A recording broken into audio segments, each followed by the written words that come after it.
Stop chasing the wrong things, my dear, and let your heart breathe again. You are allowed to stop running after anything that makes you feel small, tired, unseen, or forgotten. Let your shoulders drop. Unclench your jaw. Place one hand gently over your heart and feel the quiet truth that is waiting underneath all the noise. Maybe you have been trying so hard for so long that effort has started to feel normal. Maybe you have been reaching, proving, waiting, explaining, hoping, and giving more than your heart had to give. Maybe you have been telling yourself that if you just try one more time, change one more thing, say the perfect words, become more patient, become more attractive, become more useful, then the thing you want will finally come close. But dear one, love does not ask you to lose yourself before it arrives. Peace does not ask you to beg. True good does not make you chase until your soul is empty. I do not chase what drains me. I return to myself. What is true for me can find me in peace. Take a breath into those words. Let them move slowly through your body. Do not rush to believe them. Just let them be near you.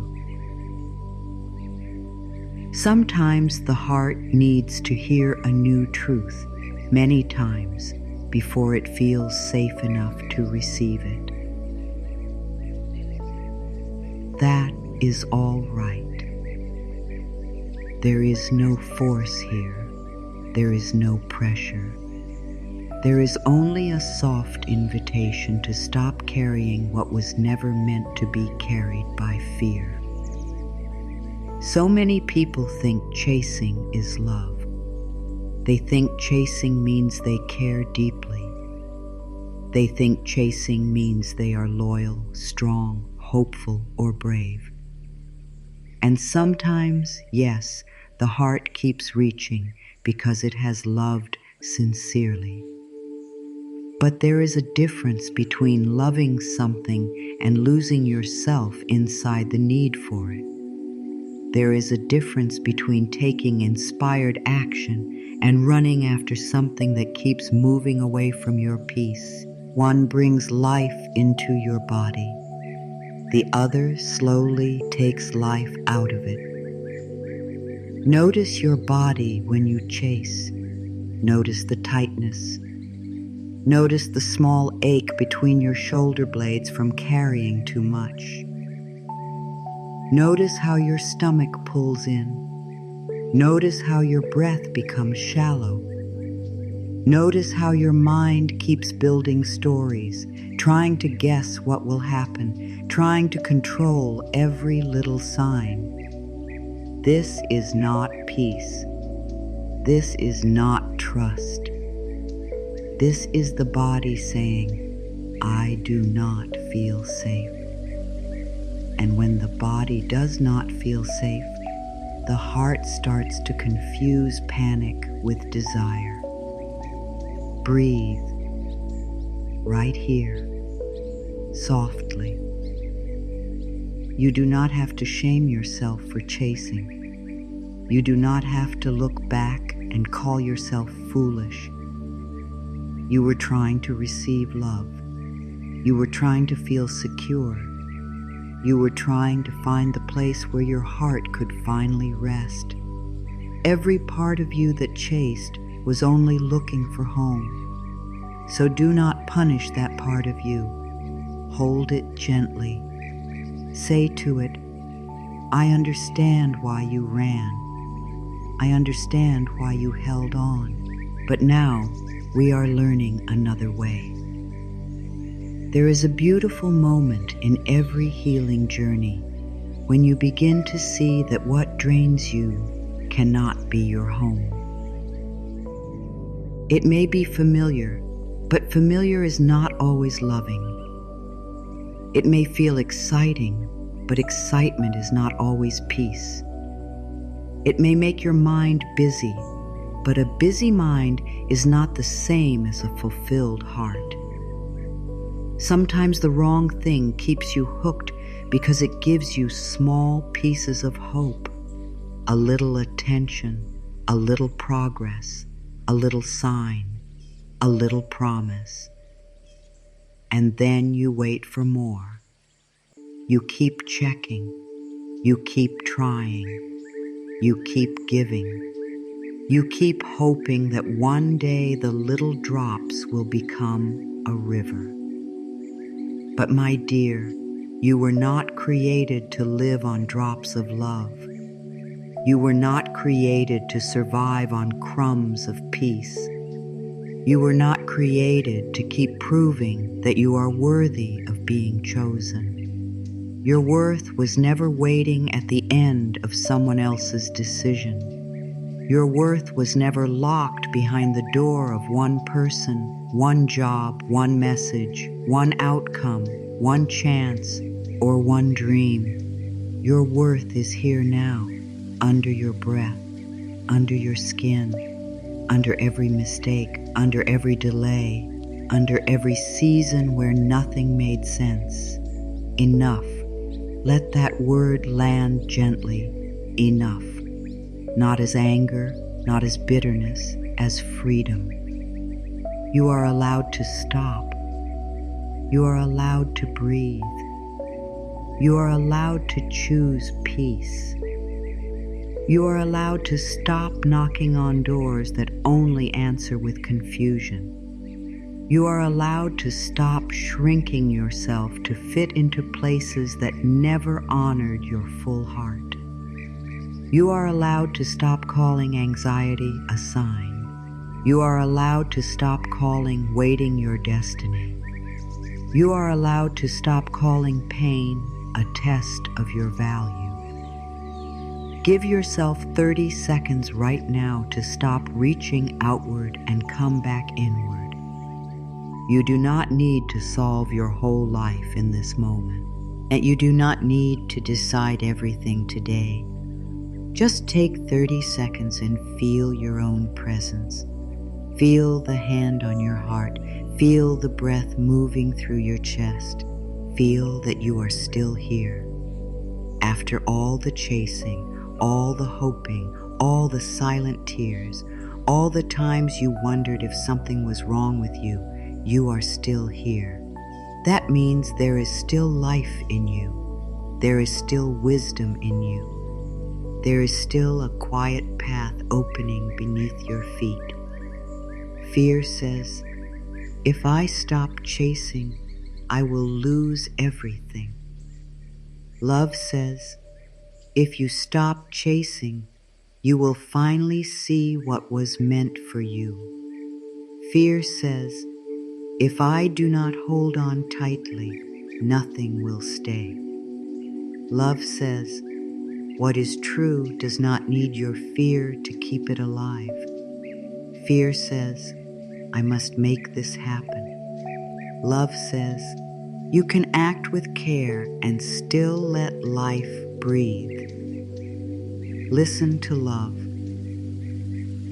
Not because fear is bad, but because fear can only see what might go wrong.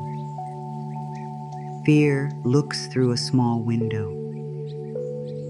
Love sees the whole sky.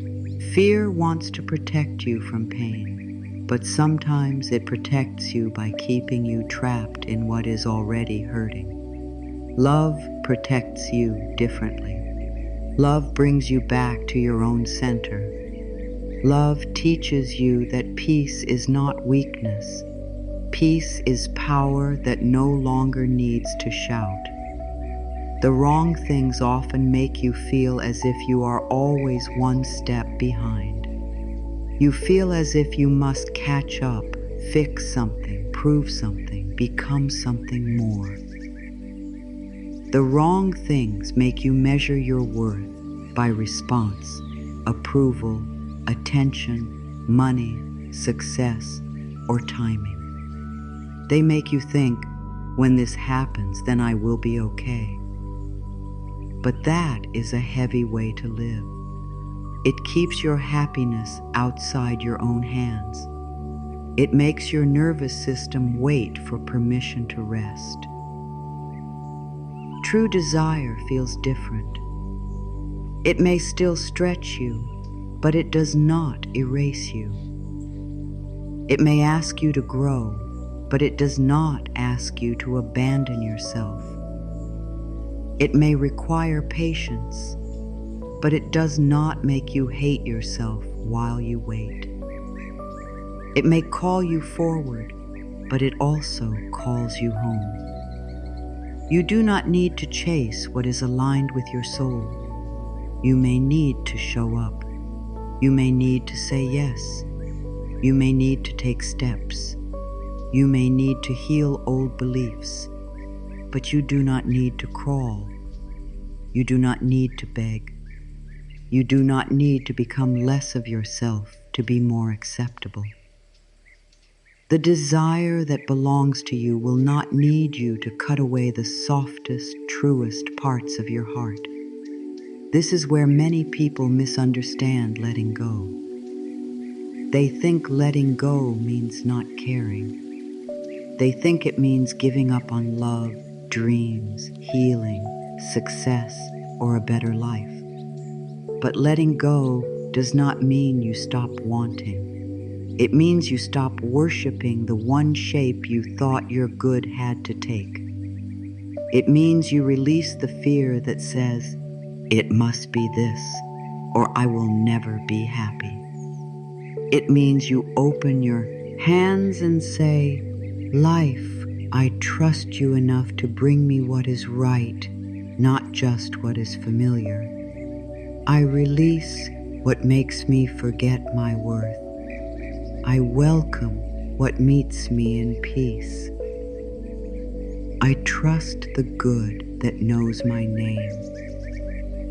Let those words be simple. Let them be enough for this moment. You do not have to feel strong to begin. You only have to be willing. Willingness is a small door, but light can enter through a small door. A new life can begin with one honest breath. A new pattern can begin with one quiet no. A new relationship with yourself can begin the moment you stop saying, I must chase to be loved, and begin saying, I am lovable as I am. My dear, you may have chased because you forgot that life can come toward you too.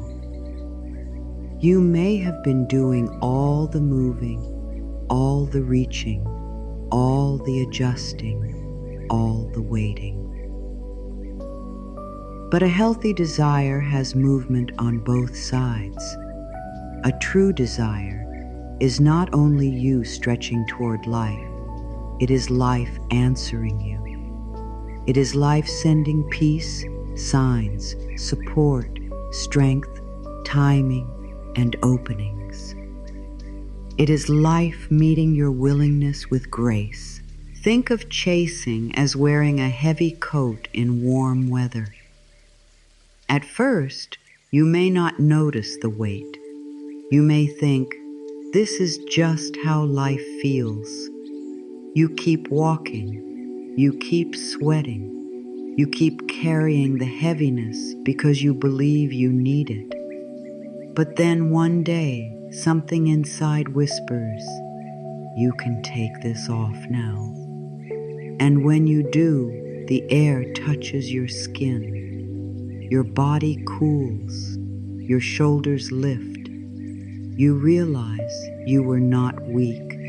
You were simply carrying too much.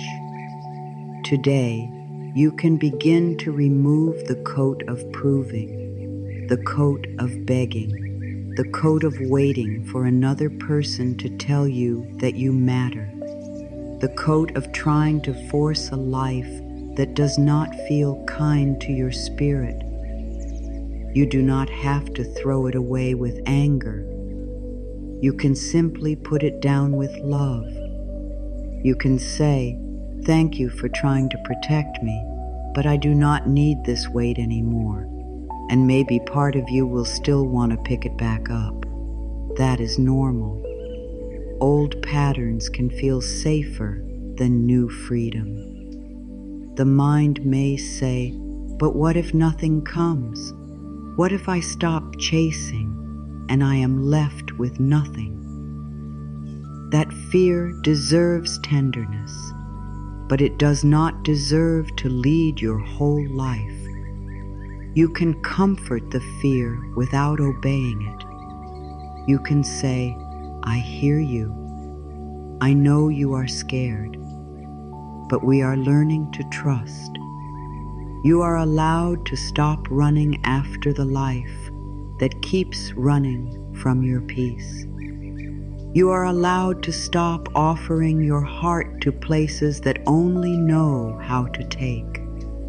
You are allowed to stop mistaking tension for love. You are allowed to stop believing that your desire must hurt in order to matter. Breathe. Come back.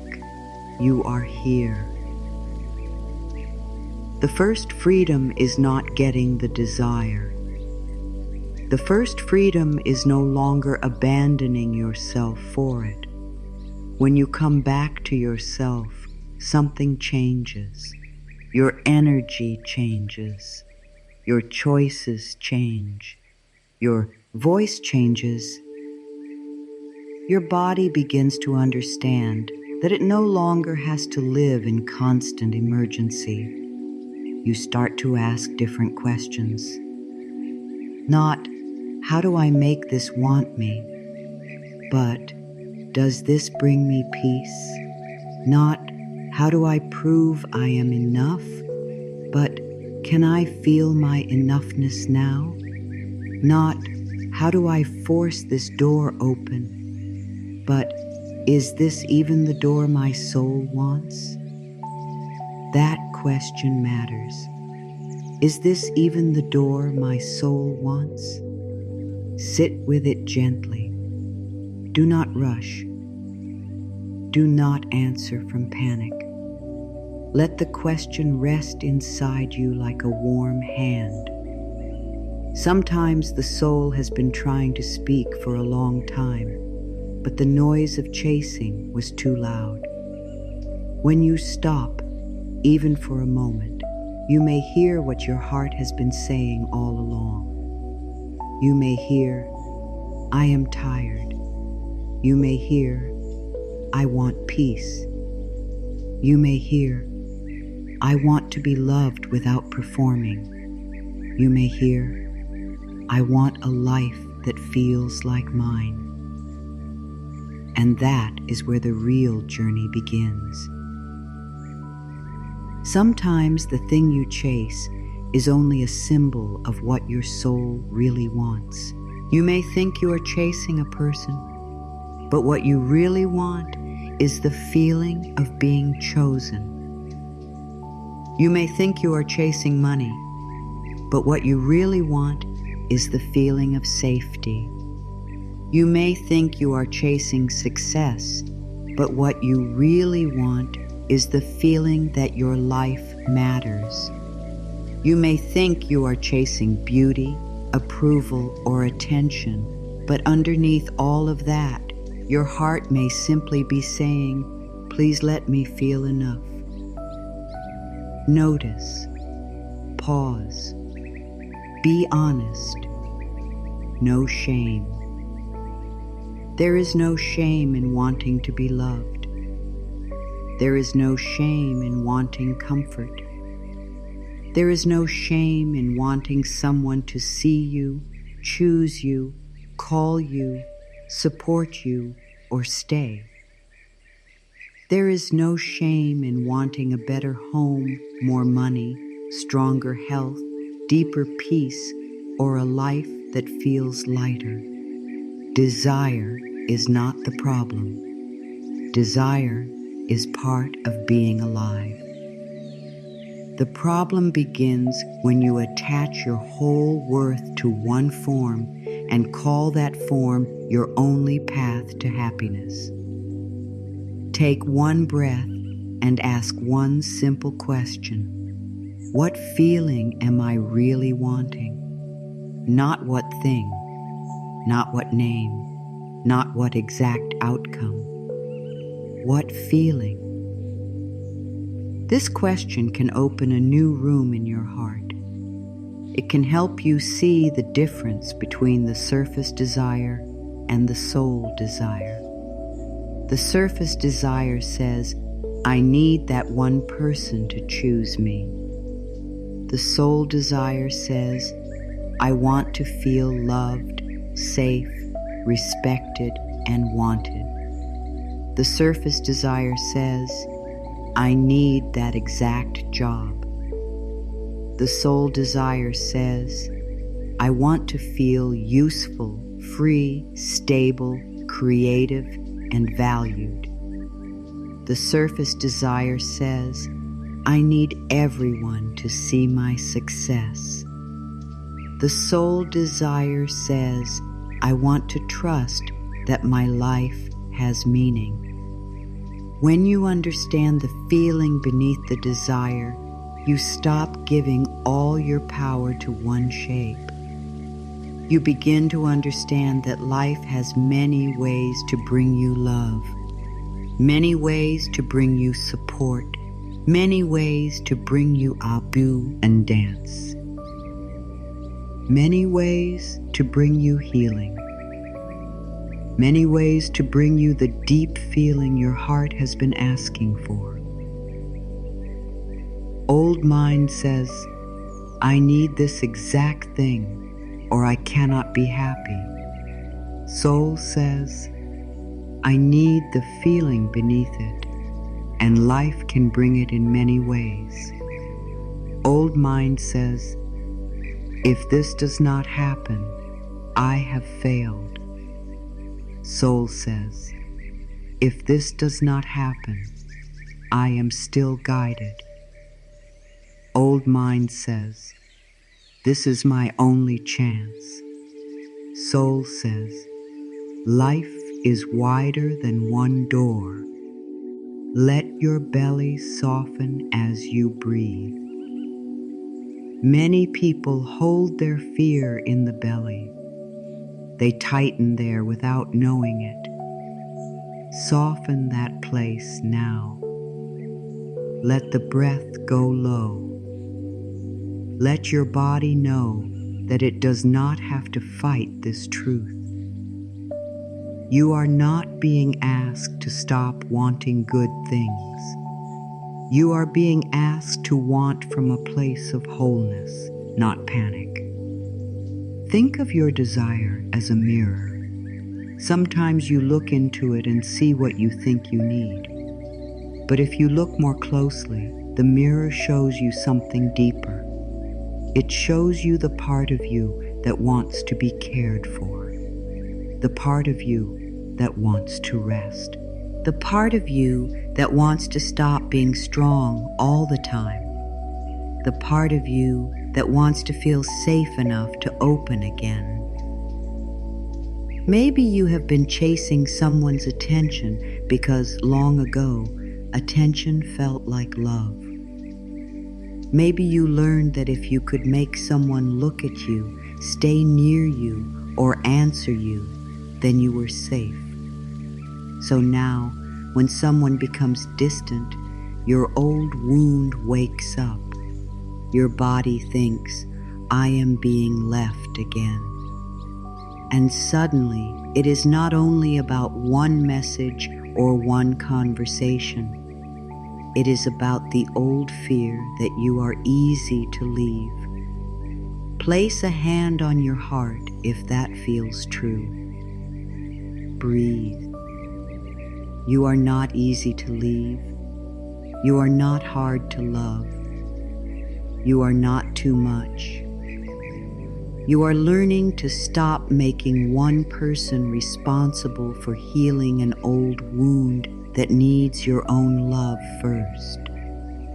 Maybe you have been chasing money because money feels like protection. This does not make you shallow. It makes you human. If you have known stress, lack, or fear, then of course your body may see money as safety. But the sole desire beneath money may be peace. It may be freedom. It may be the ability to sleep without worry. It may be the ability to choose, rest, give, and live with dignity. When you see that, your relationship with money can soften. You stop chasing it as if you are empty without it, and you begin allowing it as part of a supported life. Maybe you have been chasing success because you want proof that you did not waste your life. You want proof that your pain had meaning. You want proof that you are talented, useful, and seen. That desire is tender. But if success becomes the only way you allow yourself to feel worthy, then success becomes heavy. It stops being joy and becomes a judge. Every delay feels like punishment. Every quiet season feels like failure. Every comparison becomes a wound. But dear one, your life is not meaningless just because the outer proof has not arrived yet. Your worth is not waiting for applause. Your path is not wrong because it is slow. A seed does not become worthless because it has not yet broken the soil. It is still alive in the dark. Something is happening even when you cannot see it. I honor the feeling beneath my desire. I no longer force one shape to save me. Life has many ways to bring me good. Let those words loosen the grip. Let them create space. If the exact thing you want is truly right for you, it can come without you turning against yourself. And if it is not right for you, life can bring the feeling in a better way. This is not loss. This is trust. This is how the heart stops making idols out of outcomes and starts making peace with life. Sometimes people chase because they are afraid of silence. When they stop chasing, they have to feel what is underneath. The loneliness, the old sadness, the fear that nothing better will come, the belief that they are not enough unless someone or something outside of them confirms it. So they keep chasing, not because the thing brings peace, but because chasing keeps them busy. It gives the mind something to do. It gives the wound a direction to run. But healing often begins in the quiet moment after you stop running. At first, the quiet may feel uncomfortable. You may reach for your phone. You may want to check. You may want to send one more message. You may want to look for one more sign. Feel the weight of your phone in your hand while you wait for a message. Notice what happens in your body. Notice the hope. Notice the fear. Notice the way your breath pauses. Then ask gently, what am I really needing right now? Maybe you need comfort. Maybe you need rest. Maybe you need to feel chosen by yourself.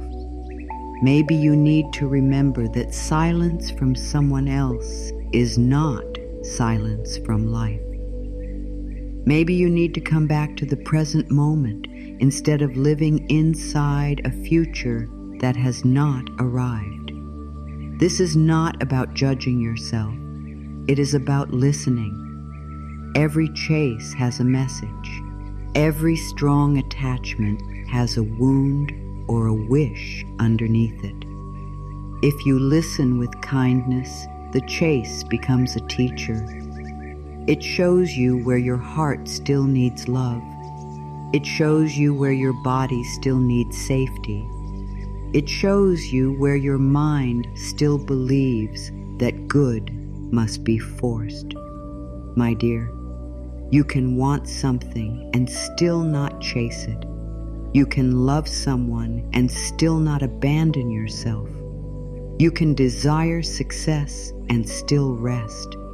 You can desire abundance and still feel grateful now. You can desire change and still bless the present moment. This is balance. This is spiritual maturity. This is the place where desire becomes clean, clear, and peaceful. A clean desire does not say, I am nothing until you arrive.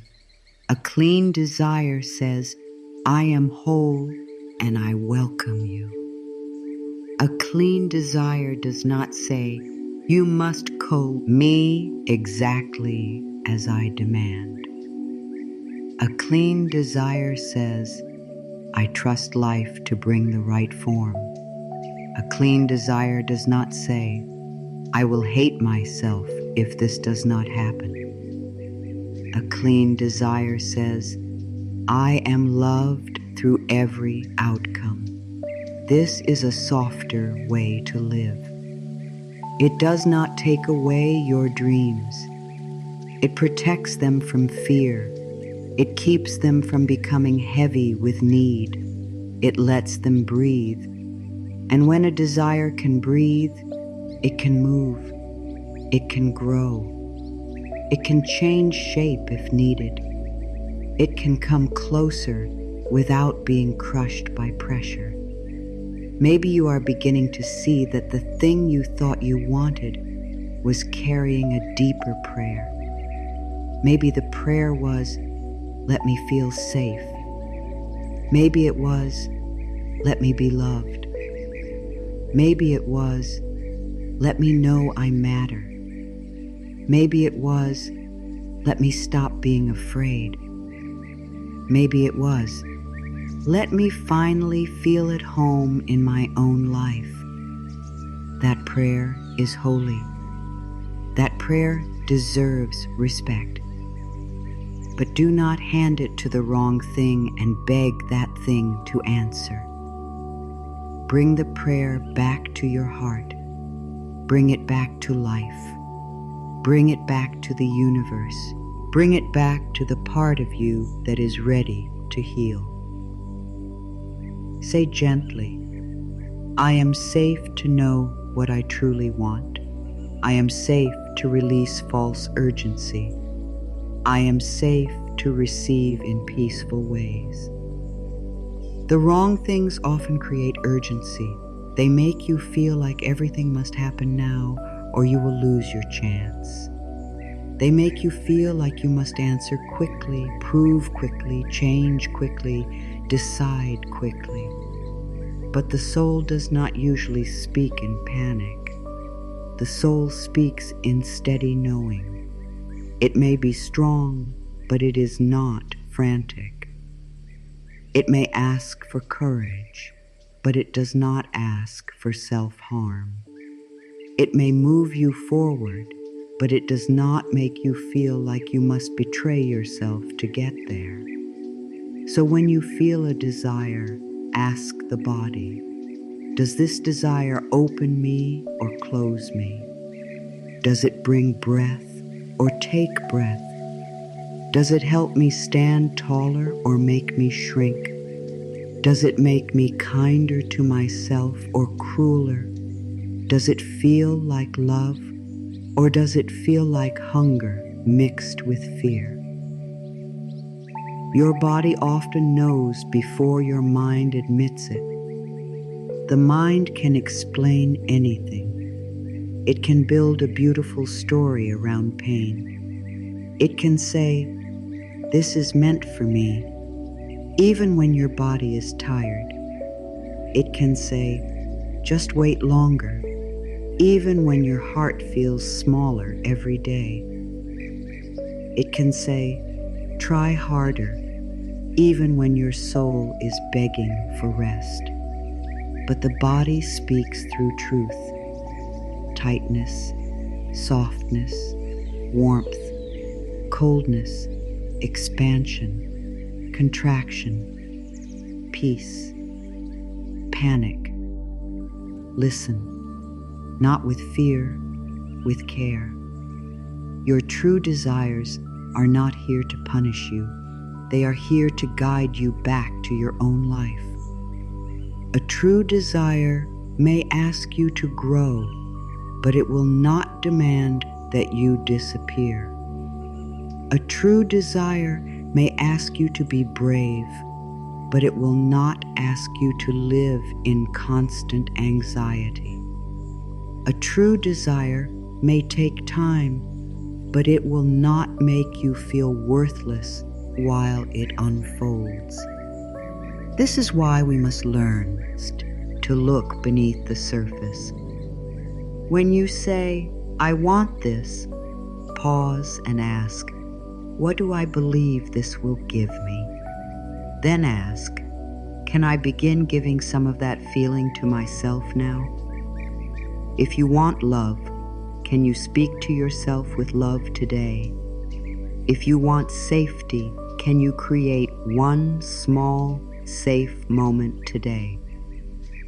If you want abundance, can you notice one form of support already present today? If you want freedom, can you make one choice today that feels honest? This does not replace the outer desire. It prepares you to receive it in a healthier way. When you begin to give yourself the feeling now, you stop approaching life as an empty cup begging to be filled. You become a cup already held by loving hands, open to receive more. And then something beautiful happens. The wrong things lose some of their power.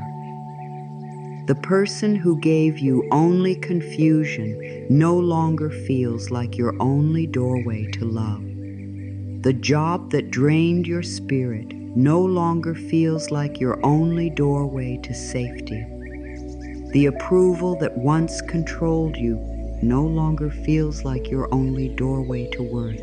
You begin to feel choice again. And choice is a sign that your soul is waking up. You are not trapped by what you once chased. You are not trapped by what you once wanted. You are not trapped by the old shape of your dream. You can want more honestly now. You can want more gently now. You can want without losing yourself now. That is growth. That is healing. That is the moment when desire becomes a mirror, not a master. You look into it, you learn from it, but you do not bow down to it. You do not let it tell you that you are nothing without it. You let it show you the deeper truth, and then you bring that truth back into your own heart. The next part is important because once you see the real desire, you stop giving your power to the wrong doorway. The wrong things often ask for a price that is too high. At first, the price may seem small. You ignore one feeling. You excuse one hurt. You silence one truth. You say yes when your body is quietly saying no. You wait a little longer than feels kind. You explain yourself one more time. You accept less than you need because you are afraid that asking for more will make you lose everything. But slowly, the cost grows. One small self-betrayal becomes many. And one day you look at yourself and wonder, where did I go? My dear, anything that asks you to abandon yourself is not your true home. It may be a lesson. It may be a mirror. It may be a season. It may be a doorway you were meant to pass by, not live inside. But it is not your home. Feel both feet on the floor. Let your spine rise gently, not stiff, not forced, just a little taller. Let the body remember dignity. Let the heart remember that you are allowed to take up space. You do not have to fold yourself into a smaller shape to be loved. You do not have to become quieter, easier, less less needy, less human, or less real just to keep something near you. You do not have to beg for peace. You do not have to beg for love. You do not have to beg for a place where your soul belongs. There is a quiet tightness in your throat when you say yes, but mean no. You may know that feeling. The throat closes a little. The chest becomes heavy. The stomach turns. You smile, but something inside you steps backward. You tell yourself it is fine. You tell yourself you are being kind. You tell yourself you are being patient. But deep inside, your body knows the truth. You have left yourself again. No more. Not with anger. With love. No more. Self-abandonment does not always look dramatic. Sometimes it looks like answering when you need rest. Sometimes it looks like laughing at something that hurt you. Sometimes it looks like staying silent because you are afraid of being too much. Sometimes it looks like saying, I understand, when what you really mean is, this hurts me. Sometimes it looks like waiting for someone to choose you while you keep unchoosing yourself. This is tender work. Do not use these words to blame yourself. You learned to abandon yourself for a reason. Maybe you learned that love was safer when you were quiet. Maybe you learned that peace meant keeping everyone else happy. Maybe you learned that your needs were a problem. Maybe you learned that being chosen required being useful, pleasant, patient, or perfect. So your heart adapted. Your body learned to read the room. Your voice learned to soften truth into silence. Your hands learned to hold on even when holding on hurt. But what helped you survive one season may not help you live freely in the next. There comes a time when the soul says, I cannot keep paying for connection with my own disappearance. There comes a time when peace becomes more important than being picked. There comes a time when you realize that the right thing will not need you to break your own heart to keep it. Shame says, maybe I am asking for too much. Grace says, you are only asking to be treated with care. Shame says, maybe I should be easier to love. Grace says, you are not difficult because you have needs. Shame says, if I speak the truth, I may lose them. Grace says, if truth makes them leave, your silence was not keeping love. It was keeping fear. Let those words be gentle. They may touch old places. They may bring up memories of times when you stayed too long, gave too much, or waited for someone to become kind. If tears come, let them come. Tears are not weakness.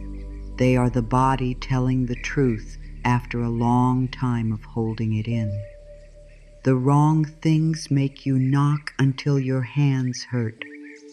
You stand outside the doorway of love, approval, success, or acceptance, hoping someone will open. You change your tone. You change your timing. You change your needs. You try to become the kind of person that door might accept. But some doors are not closed because you are unworthy. Some doors are closed because they are not yours. That is a hard truth at first, but later it becomes freedom. Not every closed door is rejection. Sometimes it is protection. Sometimes life is saying, not this way, dear one, not through this much pain, not at the cost of your spirit. Sometimes the door you wanted would have led you deeper into self-abandonment. Sometimes the delay is giving you time to remember your worth before you enter a room where you might forget it again. Stand tall, gently. Choose you. Choosing yourself does not mean you stop loving others. It does not mean you become cold. It does not mean you punish people for not being what you hoped. Choosing yourself means you stop leaving your own heart outside in the rain while you try to make everyone else comfortable. It means you begin to include yourself in your own kindness. It means your peace matters too. Your body matters too. Your needs matter too. Your truth matters too. I no longer leave myself to be chosen. I choose myself with love. I am worthy of what feels peaceful and true. Speak that slowly inside. The part of you that is used to chasing may resist it. It may say, but if I choose myself, will I be alone? Dear one, you have already felt alone in places where you abandoned yourself. You have already felt lonely beside people, dreams, and situations that did not meet you. The loneliness of self-abandonment is heavy because you are separated from your own heart. But the quiet that comes from choosing yourself is different. It may feel empty at first, but it is not empty. It is space. It is room. It is the beginning of your return. Spend 3 quiet minutes today noticing where your body says no. Do not force yourself to act on everything at once. Just notice. Notice when your chest tightens. Notice when your throat closes. Notice when your energy drops after saying yes. Notice when you feel relief at the thought of not doing something. Notice when your smile feels real and when it feels like a mask. These small signals are not random. They are messages from the wisdom inside you. Your body is not trying to make your life difficult. It is trying to bring you back into truth. Your soul is not trying to take away your desires. It is trying to guide you toward the desires that do not require your self-betrayal. Life is not asking you to harden. It is asking you to honor yourself. Boundaries can be soft and still be strong. A boundary does not need to shout to be real. It can sound like, "I need time." It can sound like, "That does not feel right for me." It can sound like, "I cannot keep giving in this way." It can sound like silence, rest, a slower reply, a turned-off phone, a hand on the heart, a breath before answering. A boundary is not a wall against love. It is a doorway where love must enter with respect. When you have chased for a long time, boundaries may feel wrong. Peace may feel strange. A healthy distance may feel like danger. This is because your system is used to working hard for connection. It may not yet trust what feels calm. So be patient with yourself. Do not expect to change every pattern in one day. Healing is built in small, honest moments. One no. One pause. One breath. One choice not to explain yourself to someone committed to misunderstanding you. One choice not to chase after a person or outcome that leaves you feeling less like yourself. The wrong thing often says, "Prove your worth." The true thing says, "Bring your worth with you." The wrong thing says, "Forget your needs so I can stay comfortable." The true thing says, "Your needs are welcome here." The wrong thing says, "Keep chasing or I may disappear." The true thing says, "Walk with me. You do not need to run." Feel the difference in your body. One tightens, one softens, one makes you feel small, one helps you feel present. One feeds fear, one feeds trust. You may not always know right away, but with practice, you will learn.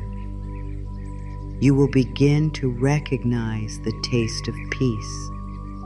You will begin to feel the difference between excitement that awakens you and anxiety that consumes you.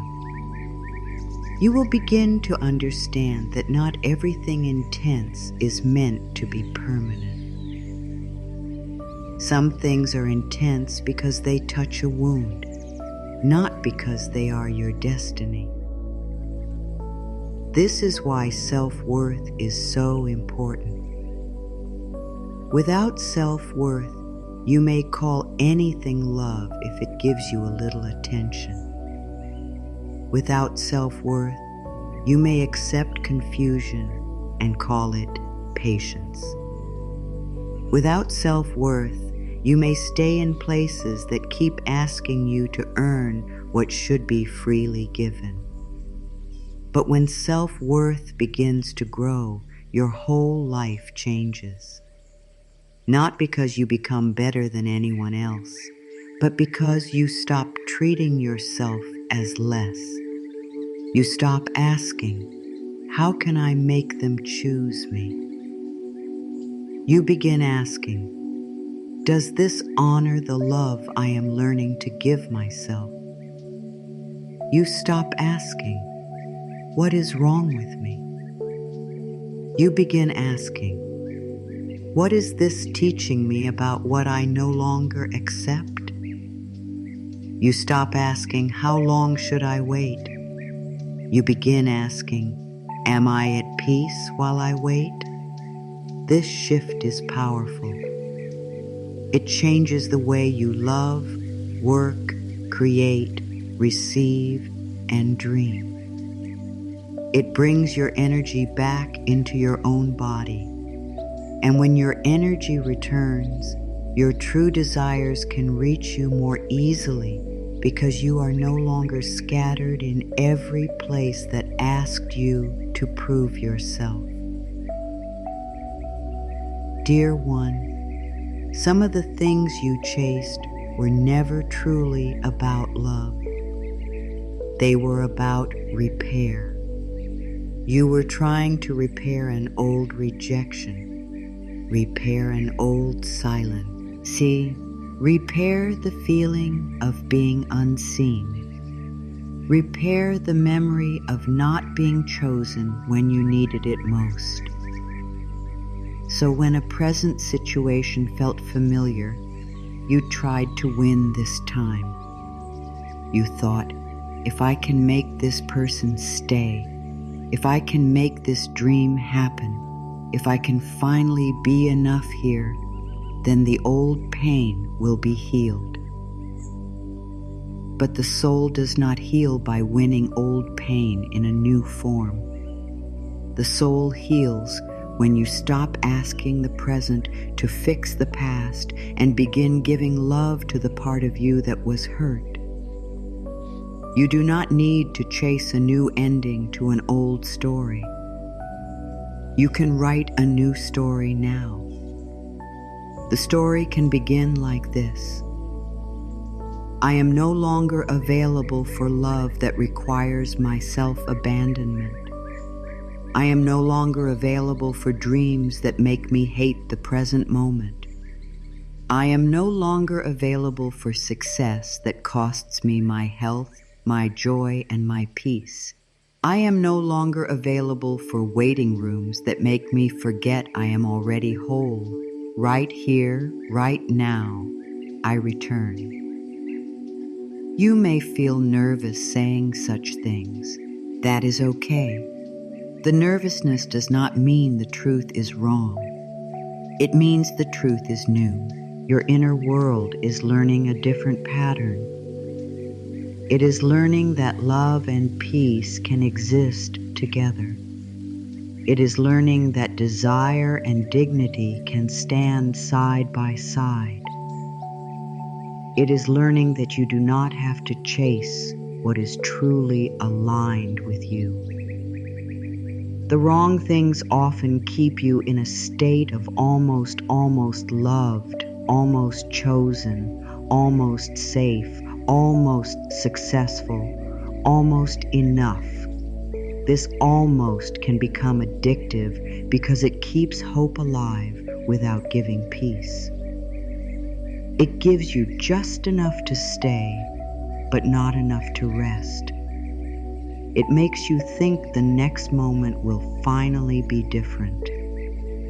But your soul knows when it is being fed promises instead of presence. You deserve presence from life, from love, from your own self. You deserve to be here now, not always living in the future where maybe one day something will finally change.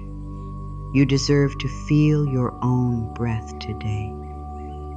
You deserve to eat without your stomach tied in knots. You deserve to sleep without replaying every word. You deserve to wake without checking whether someone has decided your worth for the day. Let your body hear this clearly. You are not too much for the right life. You are not too honest for the right love. You are not too late for the right path. You are not too wounded for the right healing. You are not too ordinary for extraordinary good. The right thing may still ask effort from you, but it will not ask self-erasure. It may require patience. but it will not require you to hate yourself. It may challenge you, but it will not constantly make you question your basic worth. There is a difference between growth and suffering. There is a difference between devotion and desperation. There is a difference between faith and self-abandonment. Before we go deeper, there is something I must say clearly. Not everything you lose is a loss sometimes. What leaves was making room for your return to yourself. Sometimes what does not answer is teaching you to listen inward. Sometimes what falls away is not punishment. It is life removing what you were too afraid to release. And even if it hurts, even if you miss it, even if you still wish it had been different, you can trust that your soul knows how to heal. You can bless what you wanted and still choose yourself. You can love what was and still walk forward. You can feel sad and still know you are being guided. You can stop chasing the wrong things without closing your heart to the right ones. That is the balance. That is the doorway. You are not becoming bitter. You are becoming clear.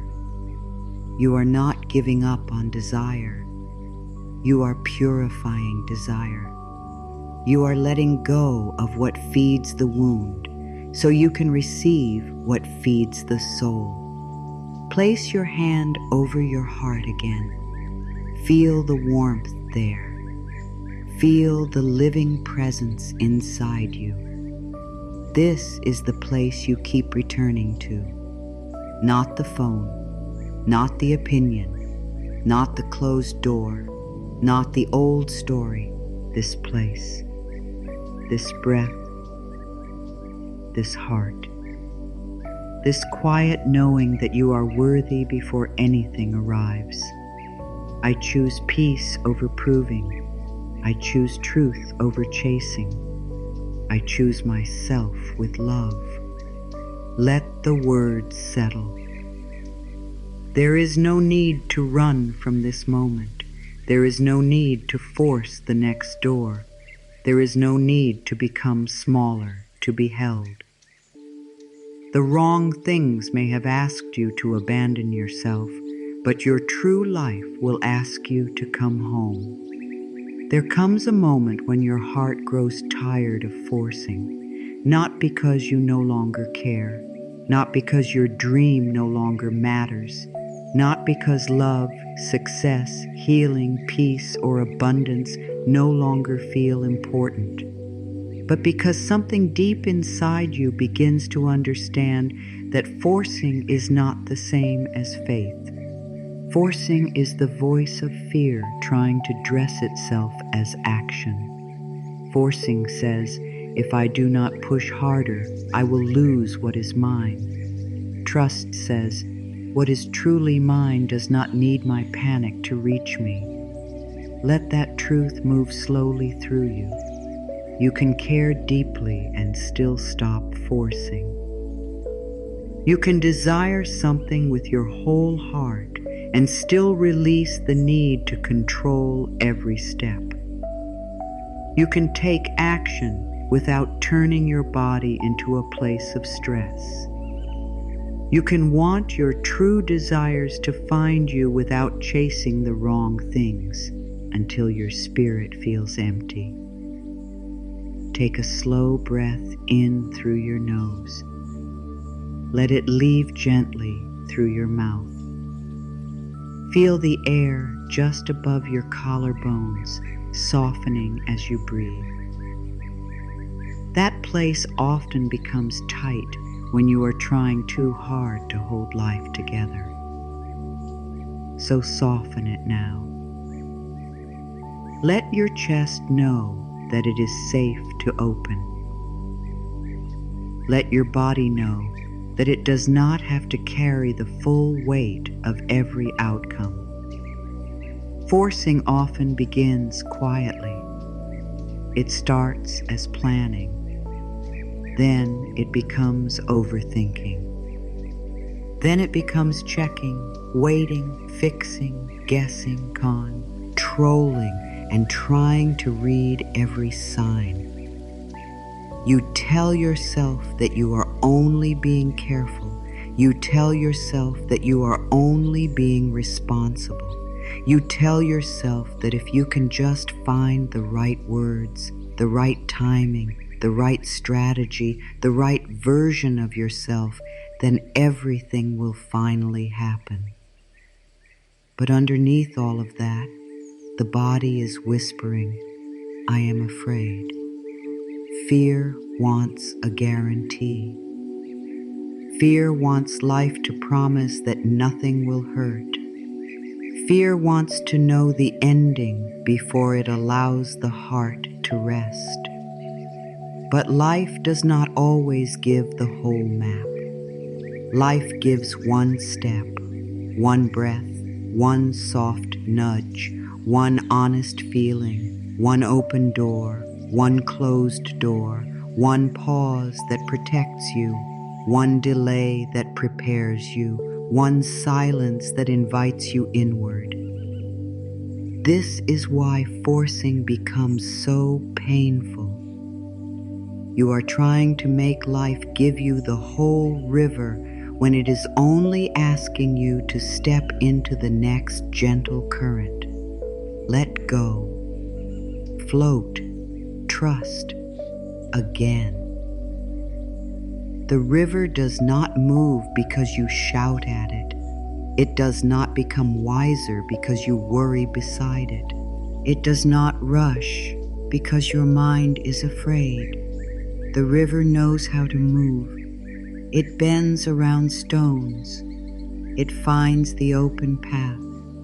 It carries what is ready to be carried. It releases what is too heavy to hold. And in the same way, life has a movement that your fear cannot always understand. When you force, you stand in the river and try to push the water with your hands. You become tired. You become frustrated. You wonder why nothing feels easy. But when you trust, you begin to work with the current instead of against it. You still move. You still choose. You still listen. You still take the step that is yours to take. But you do it with less struggle. You do it without believing that everything depends on your panic. I act from peace, not panic. I trust the timing of my good. I let life help me. Say those words slowly inside yourself, not as a command, as a comfort. You are not being asked to become passive. You are not being asked to sit still forever and wait for life to do everything for you. That is not trust. Trust is active, but it is not tense. Trust listens. Trust responds. Trust takes one clean step. Trust does not throw itself at every closed door. Trust does not chase what keeps moving away. Trust does not confuse fear with effort. Control says, I must make it happen now. Blessing says, let me arrive in the right way. Control says, if I do not push, I will be forgotten. Blessing says, what is meant for you knows where to find you. Control says, I need proof today. Blessing says, peace can be your proof before the outer world changes. My dear, when something is truly aligned with your soul, it does not need to be dragged into your life by force. It may require courage. It may require consistency. It may require you to grow, heal, speak, move, apply, create, apologize, forgive, or begin again. But it will not require you to live in constant inner violence.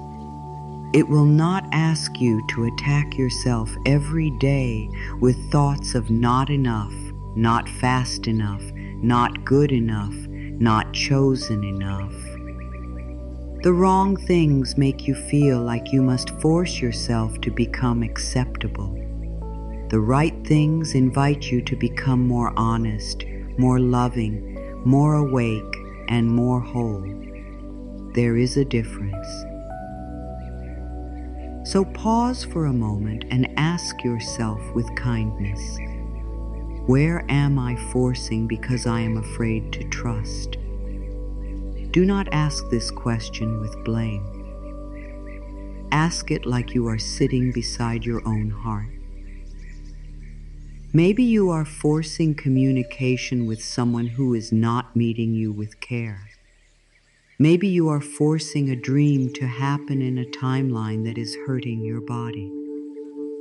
Maybe you are forcing yourself to stay in a place that no longer feels alive.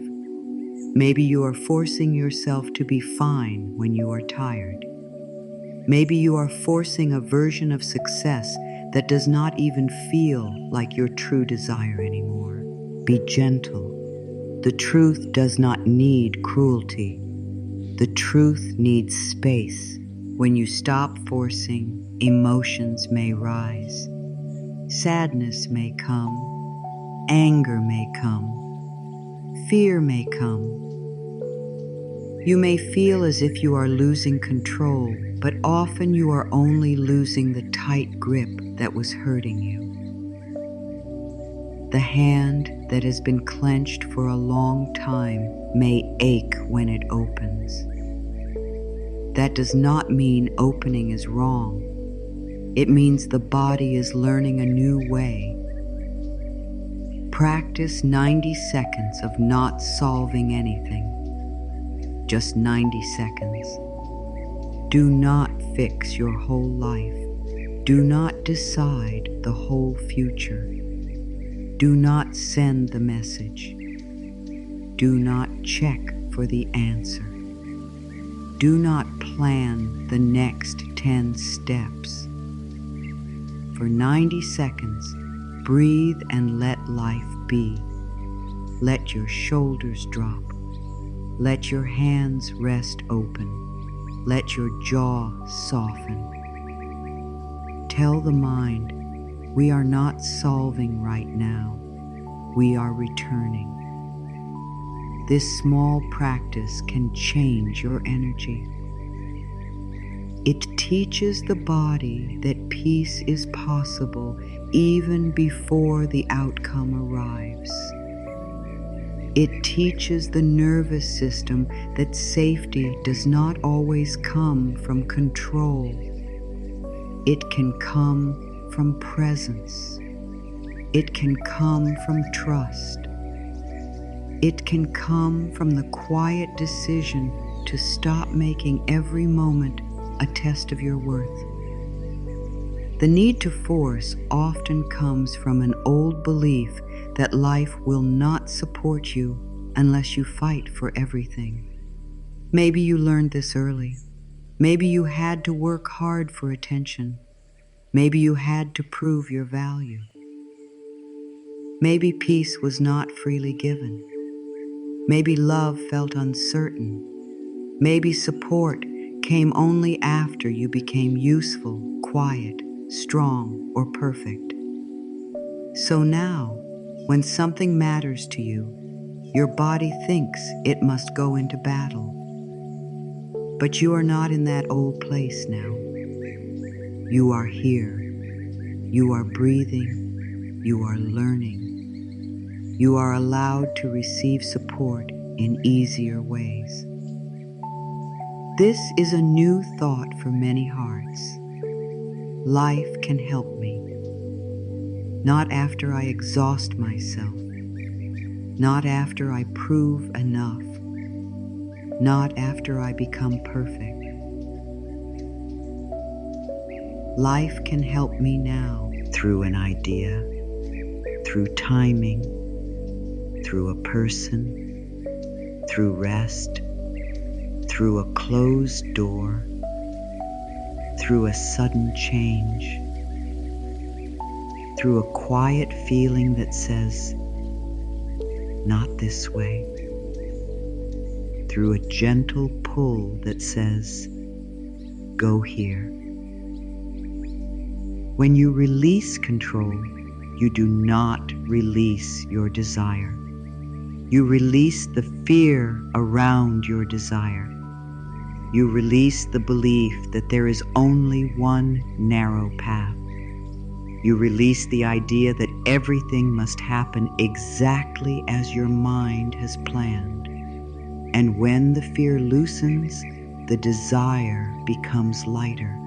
It can breathe again. It can move with life instead of being trapped inside pressure.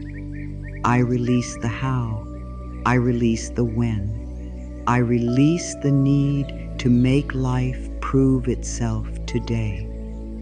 There is deep relief in those words. The how does not have to be yours alone. The when does not have to be forced. The path does not have to look the way you imagined. Sometimes your true desires find you through a path you would never have chosen at first. Sometimes what feels like a delay is really a quiet rearranging. Sometimes what feels like rejection is life moving you away from a smaller version of your good. This does not mean every hard thing is easy. It does not mean disappointment does not hurt. It does not mean you pretend to be peaceful when your heart is breaking. It means that even in the middle of pain, you stop making fear your leader. You let yourself feel, but you do not let fear write the whole story. You can say, this hurts, and I still trust life. You can say, I do not understand, and I still choose peace. You can say, I wanted this, and I am open to something truer. You can say, I release control, and I remain available for good. This is not weakness. This is wisdom. It takes strength to stop forcing. It takes strength to stop chasing the version of life that keeps pulling you out of your own body. It takes strength to say, I will not make my peace wait for this outcome. It takes strength to believe that your true desires can find you when you are no longer running after what drains you. Think of a river again. If a branch falls into the water, the river does not stop forever and argue with the branch. It flows around it. If stones appear, the river does not decide it has failed. It changes shape. It keeps moving. It stays true to its nature. This is how you can live. Not by forcing every stone to move, but by remembering your own flow. There may be places in your life where you have been staring at the same stone for too long. The same problem, the same person, the same delay, the same unanswered question, the same closed door.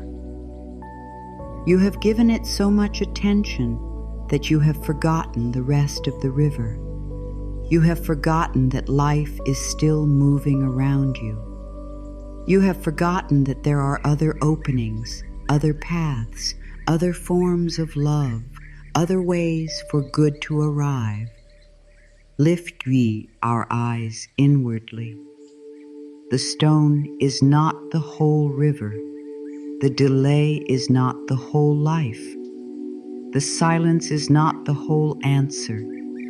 The closed door is not the whole path. You are not stuck forever because one thing has not moved. Breathe. There is more. There is always more. When you release the need to force, you begin to notice what is actually available. A simple idea, a kind person, a small chance, a new feeling, a peaceful no, a brave yes, a moment of rest, a sign from your own body, a desire that is quieter but more true. These things may seem small, but they are often how life begins to guide you away from the wrong things and toward the right ones. Forcing narrows the mind. Trust widens it. Forcing says, only this. Trust says, this or something better. Forcing says, now or never. Trust says, in right timing. Forcing says, I must control everything. Trust says, I can take the next step and let life meet me. Let this be your gentle practice. When you feel yourself forcing, pause and ask, am I acting from peace or panic? If the answer is panic, do not shame yourself. Just slow down. Put a hand on your heart. Take one breath, then one more. Let your body return before you choose. You may still take action. You may still speak. You may still apply, create, plan, ask, or move forward. But your action will feel cleaner, less desperate, less heavy, more guided, more honest, more rooted in your worth. This is how desire becomes magnetic. Not because you do nothing, but because you stop pouring fear into everything you do. You stop making your dream carry the burden of your unhealed worth. You stop turning every step into a demand. You begin to move like someone who knows that life is not against them. My dear, you do not need to shout at the universe to be heard. You do not need to grip your desire until your hands hurt. You do not need to chase what keeps teaching you pain. You can open. You can listen. You can trust. You can let your true desires find you through peace, not pressure. I am willing to release control. I am willing to be guided. I am willing to receive in the right way. Let this willingness be enough for now. You do not have to know how to trust perfectly. You do not have to become calm in one day. You only need to practice returning again and again, from panic to breath, from control to openness, from chasing to receiving, from fear to love. And now we come to the quiet shift that changes everything. You do not attract from desperation. You attract from identity. There is a deep difference between wanting to be chosen and knowing you are already worthy of being chosen.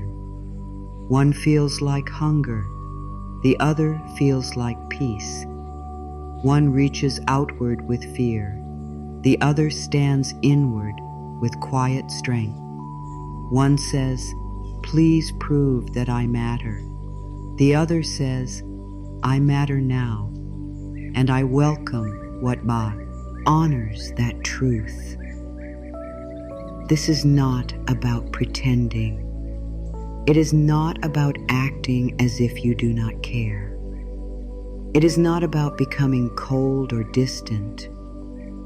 It is about changing the place inside you from which you desire. When you desire from emptiness, every delay feels like rejection. Every silence feels like punishment. Every closed door feels like proof that you are not enough. But when you desire from worth, delays become information.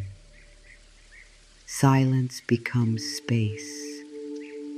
Closed doors become guidance. You may still feel disappointment, but you do not collapse into the belief that your value has disappeared. Place both hands open on your lap, palms facing upward if that feels comfortable. Let your hands become a sign to your body. You are not grabbing. You are not begging. You are not fighting. You are open. You are willing. You are available to good, but you are not empty without it.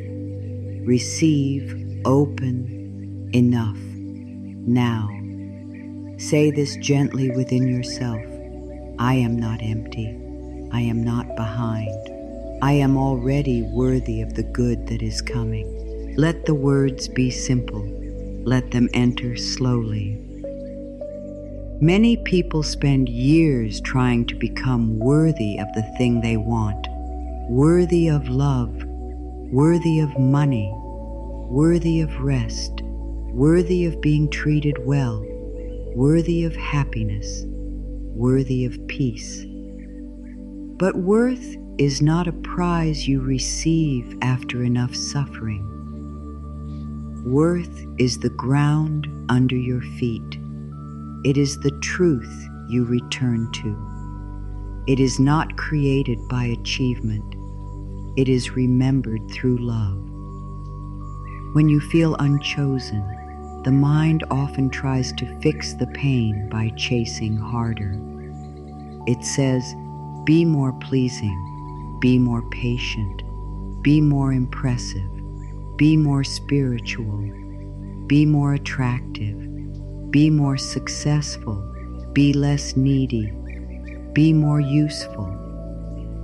But this is a trap, because the more you try to earn worth, the more you teach your body that worth is outside you. And when worth is outside you, peace is always delayed. Lack says, I need this to prove I matter. Abundance says, you matter now and your good is joining you. Lack says, I am incomplete until this happens. Abundance says, I am whole and I am open to more. Lack says, if they do not choose me, I am nothing. Abundance says, I choose myself, and what is right can meet me there. Becoming the person who already feels chosen does not mean you never feel pain. It means you stop making pain your identity. It means you stop letting one outcome decide your whole inner life. It means you begin to treat yourself as someone worth caring for before the world claps, before the message comes, before the money arrives, before the answer is clear. This is where manifestation becomes more than wishing. It becomes identity. Not the kind of identity that is loud or false, but the quiet inner knowing that says, I belong to life. I am supported by life. I am not outside the circle of good. When you carry this knowing, you move differently. You speak differently. You choose differently. You stop chasing rooms where your soul has to beg for air. Think of yourself as a magnet. A magnet does not run through the world screaming for metal to follow it. It simply holds its nature. It has a field. It has a quiet pull. In the same way, your energy has a field. When you believe you are unwanted, you may accept things that confirm that belief. When you believe you must struggle for every blessing, you may keep choosing struggle because it feels familiar. But when you begin to believe, even gently, that you are worthy of love, peace, and good, your choices start to change. Your field changes. Your yes changes. Your no changes. This is not magic in a childish way. It is the natural law of attention, belief, and energy. What you believe about yourself shapes what you allow. What you allow shapes what you experience. What you experience often strengthens what you believe. So if you want a new life, begin by changing the place inside you that says, I am not chosen yet. Begin saying, I choose myself now. From today, I choose my peace. From today, I choose my worth.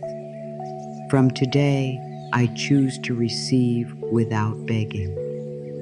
Repeat those words like a new path in the mind.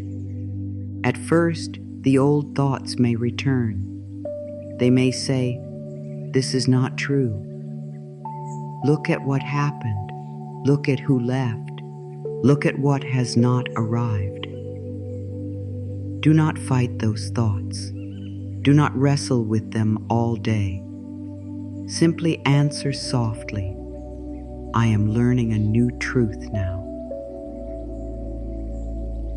Every morning, before touching your phone, say one sentence. I am already worthy of my good. Just one sentence. Before messages, before news, before work, before comparison. Before the dim screen light touches your face and begins pulling your mind into the world's noise, give your heart one true sentence. Let that be the first seed of the day. I am already worthy of my good. This small practice matters because many people begin the day by checking whether the outside world has approved them yet. Did they message me? Did anyone notice me? Did I get the answer? Did something change? Is there proof? And before the feet have even touched the ground, the nervous system is already waiting for permission to feel safe. But what if the first voice you heard each morning was your own loving voice? What if before the world told you anything, you told yourself the truth? What if you began the day not as someone begging for signs, but as someone rooted in worth? My dear, you do not need to chase the wrong things when you remember who you are.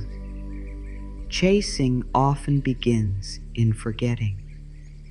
You forget your value, so you run after someone who seems to hold it. You forget your safety, so you chase an outcome that seems to promise it. You forget your power, so you try to control every detail. But remembering brings you home. Remembering says, no one outside me owns my worth. No situation outside me owns my peace. No delay outside me owns my destiny. This does not make you separate from life. It makes you more open to life. Because when you are not using your desire to fill a hole of unworthiness, you can receive it with joy instead of fear. You can enjoy love without clinging to it. You can welcome money without worshiping it. You can move towards success without becoming cruel to yourself. You can receive attention without becoming addicted to it. You can let good things come and go without losing your center. This is freedom, soft freedom, real freedom. The person who already feels chosen does not need to be perfect. They may still cry. They may still miss someone. They may still feel nervous before a new beginning. They may still have days when trust feels far away. But underneath it all, there is a growing belief. I will not abandon myself again to be wanted. I will not turn against myself again to be approved. I will not make my soul smaller to fit into an old desire. That belief changes everything. When you feel chosen from within, you stop confusing crumbs with a meal. You stop calling mixed signals love. You stop making excuses for things that keep hurting you. You stop staying too long in places where your spirit feels unseen. You stop thinking that struggle is the only proof of devotion. You begin to understand that what is right for you can feel calm. It can feel steady. It can feel kind.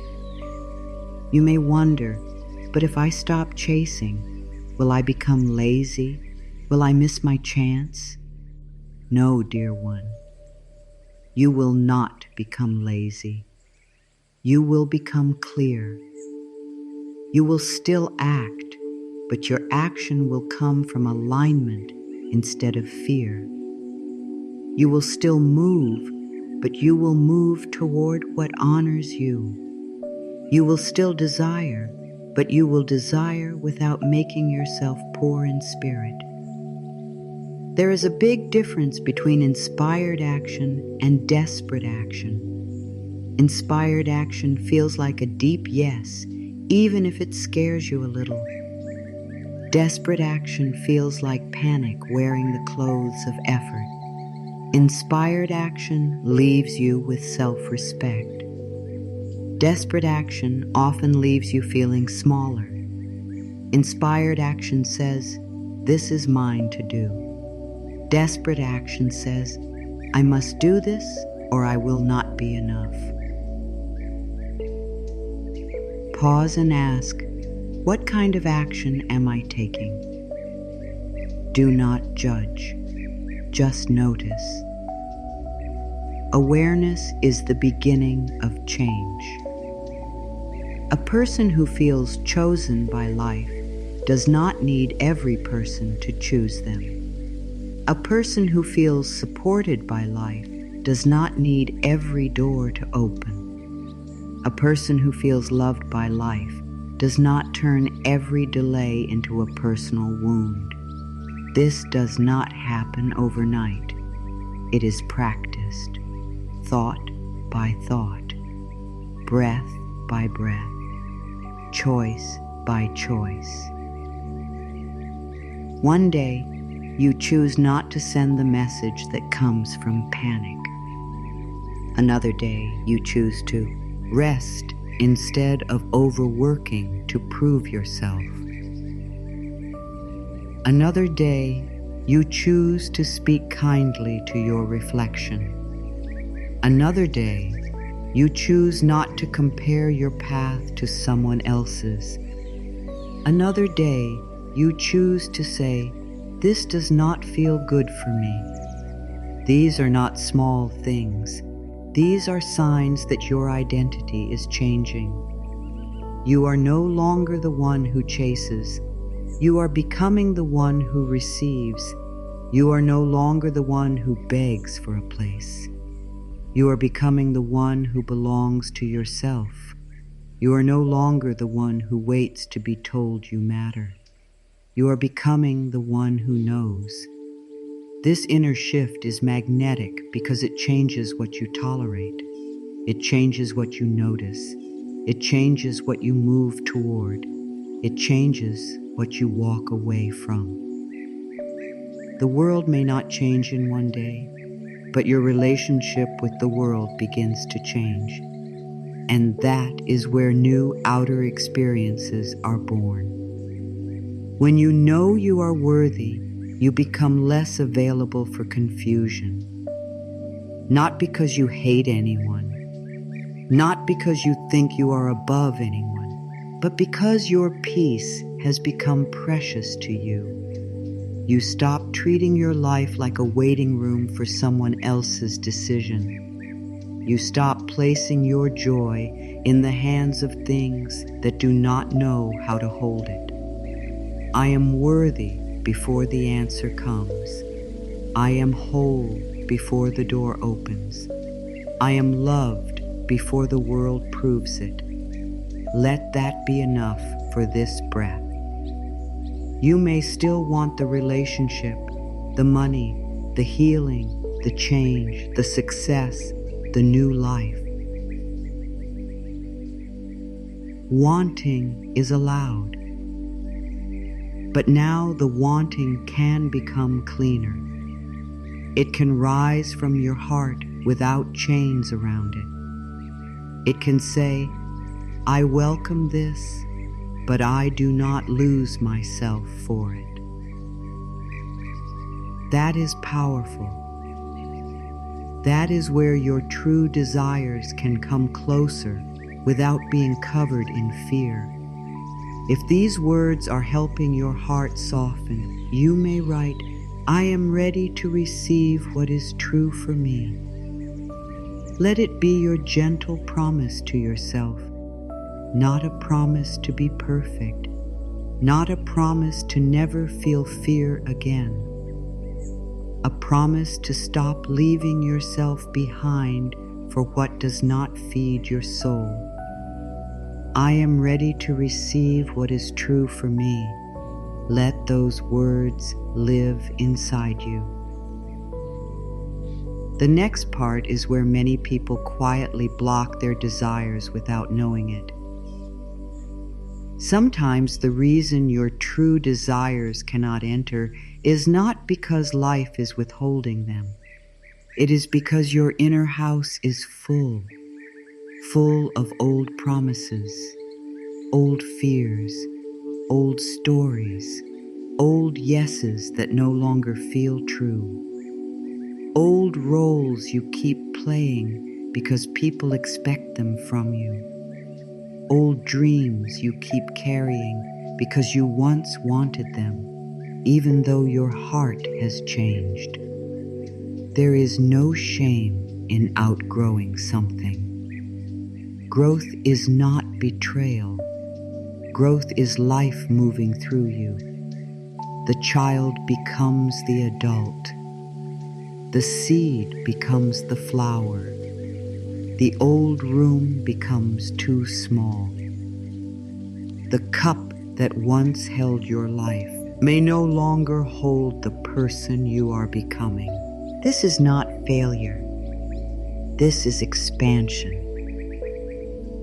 Relax your hands as if you are putting something down. Let the fingers loosen. Let the palms rest. Feel how simple release can begin in the body.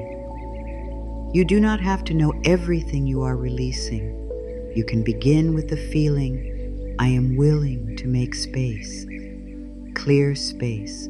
Open the room. Exhale. New life.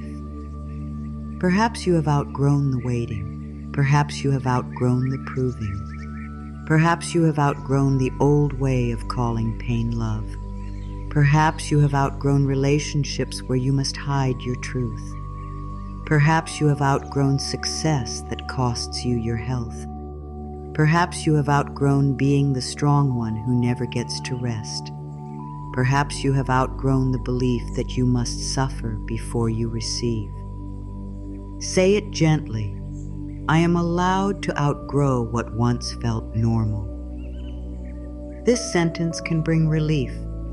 It can also bring sadness. Because sometimes what you outgrow is something you once prayed for. A job you once wanted. A relationship you once hoped would last. A dream that once gave you energy. A version of yourself that helped you survive. It can feel strange to admit that something you once desired no longer feels like home. But honesty is kinder than forcing yourself to stay loyal to an old life. Old self says, but this is what I know. Higher self says, you are safe to know something better. Old self says, if I change, I may disappoint people. Higher self says, you are not here to live only as others expect. Old self says, what if nothing new comes? Higher self says, space is how the new enters. Think of your inner life as a house. Every belief is a room. Every pattern is a piece of furniture. Every old fear is a box in the corner. Every false yes takes up space.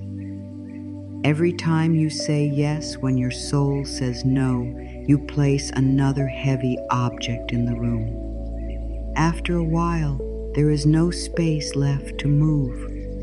No space left for joy. No space left for true desire.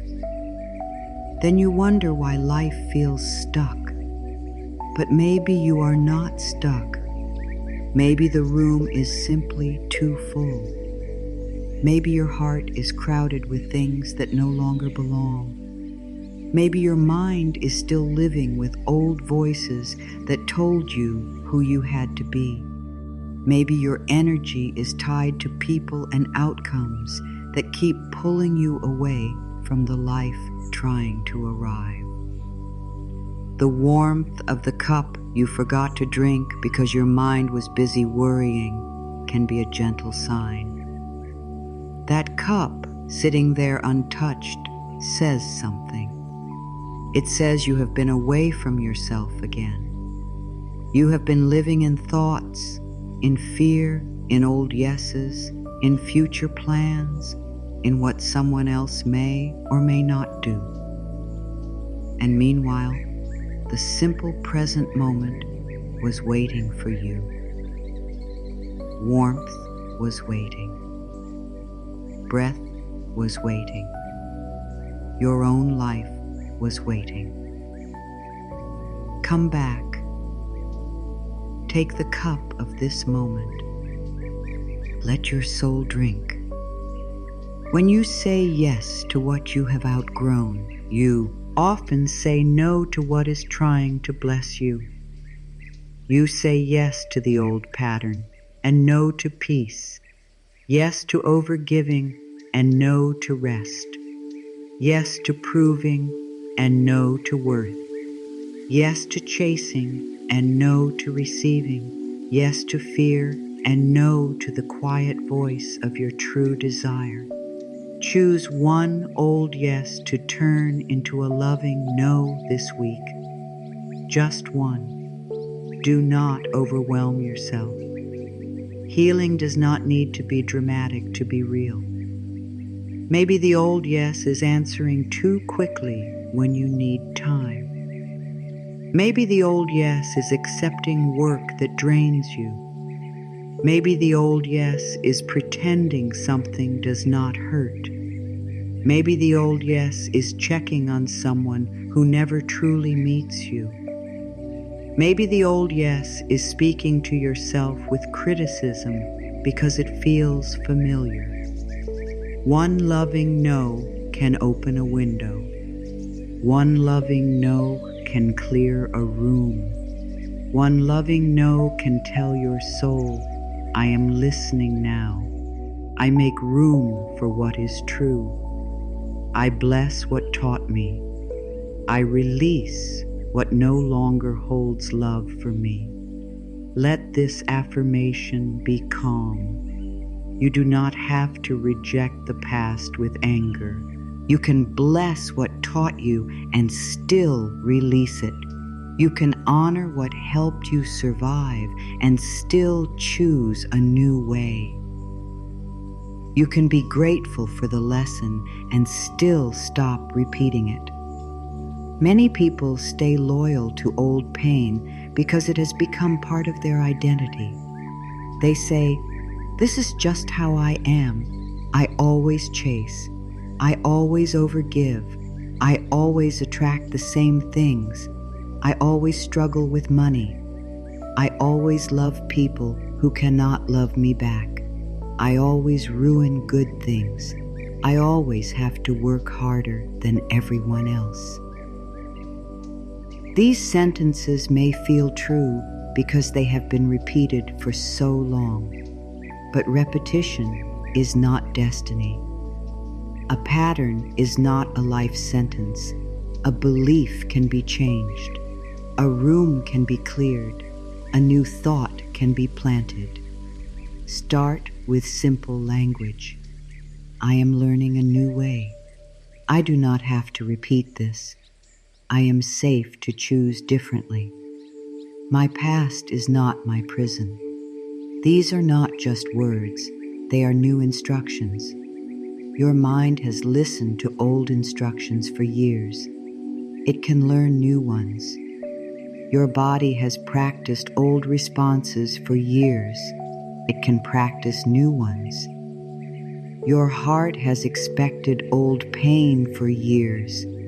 It can become available for new peace. But to receive new peace, you must stop feeding the old pattern with your yes. This is tender because old patterns often come with old rewards. Overgiving may bring approval.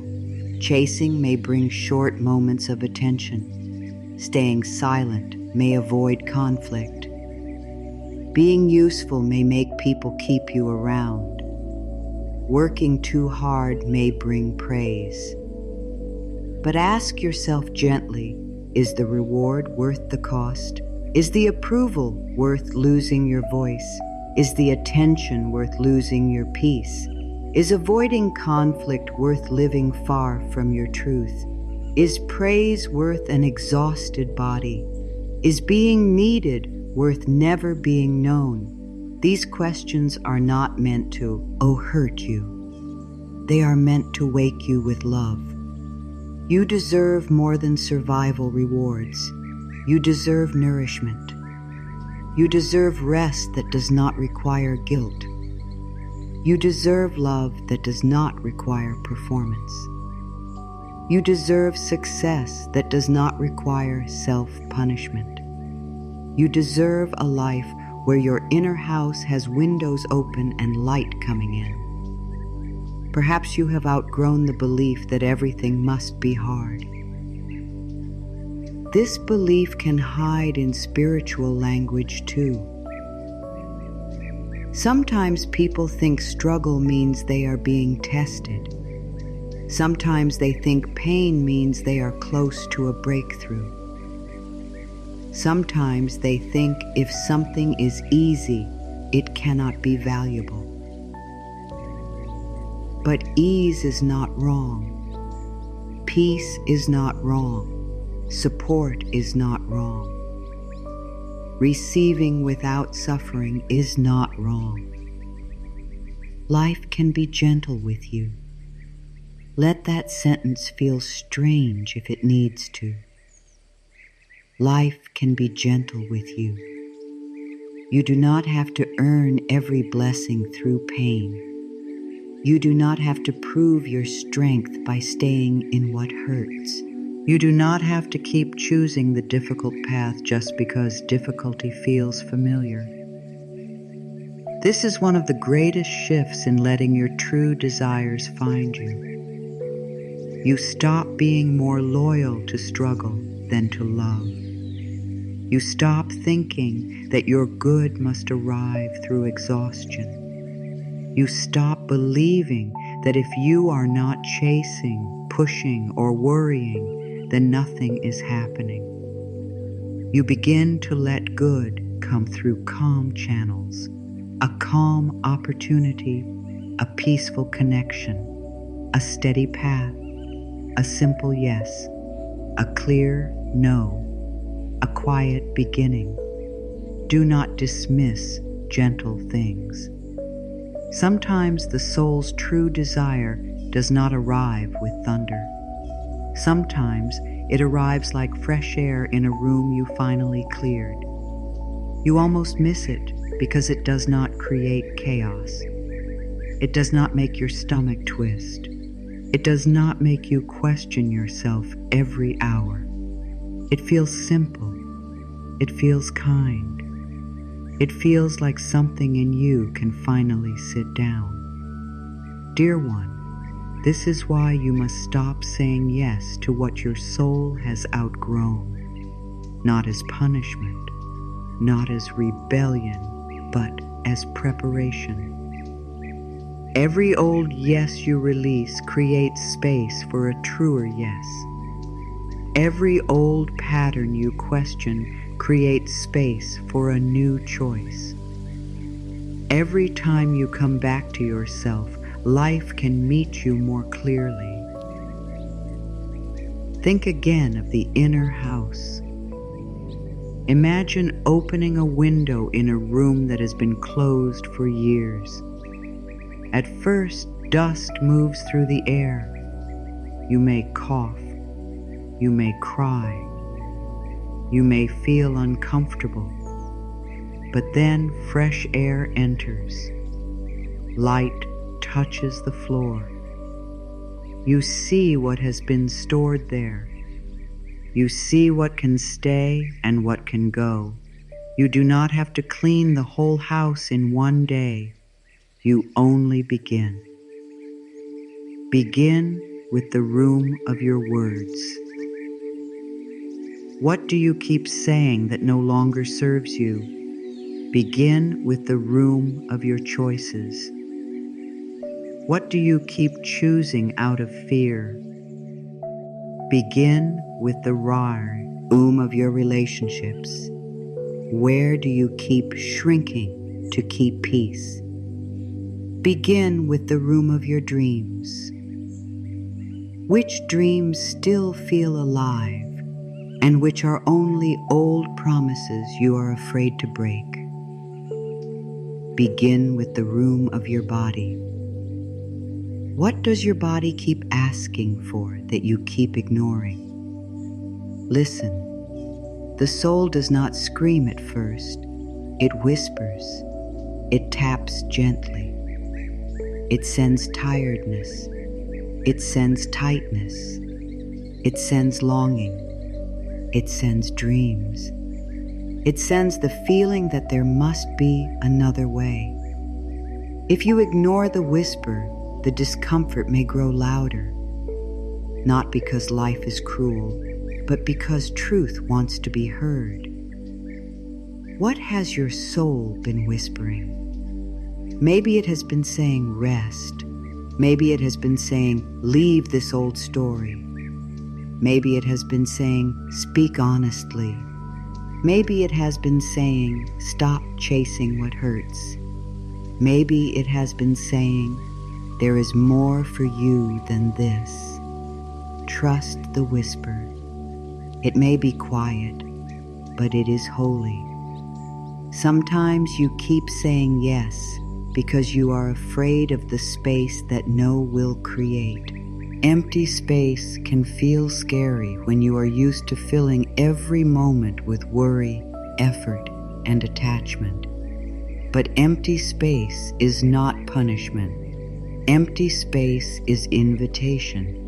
It is the universe saying, now there is room. Room for peace, room for healing, room for true desire, room for a new version of you. Do not rush to fill the space with another wrong thing. This is important.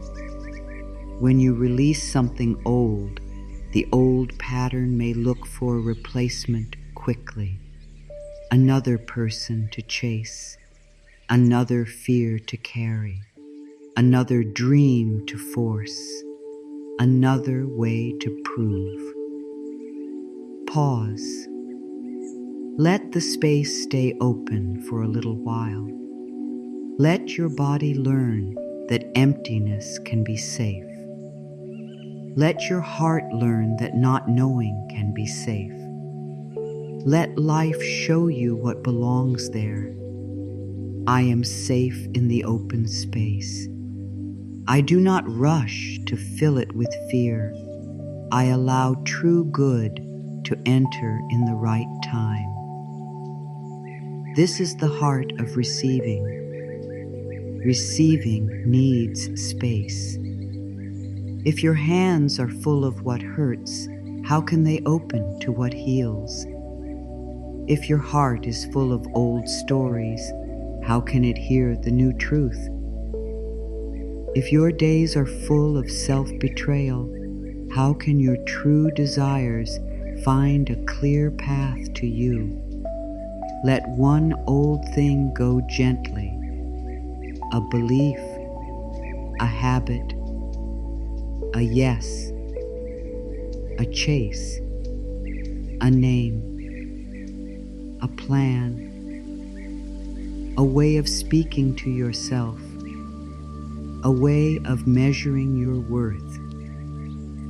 You do not have to release everything at once. One honest release is powerful.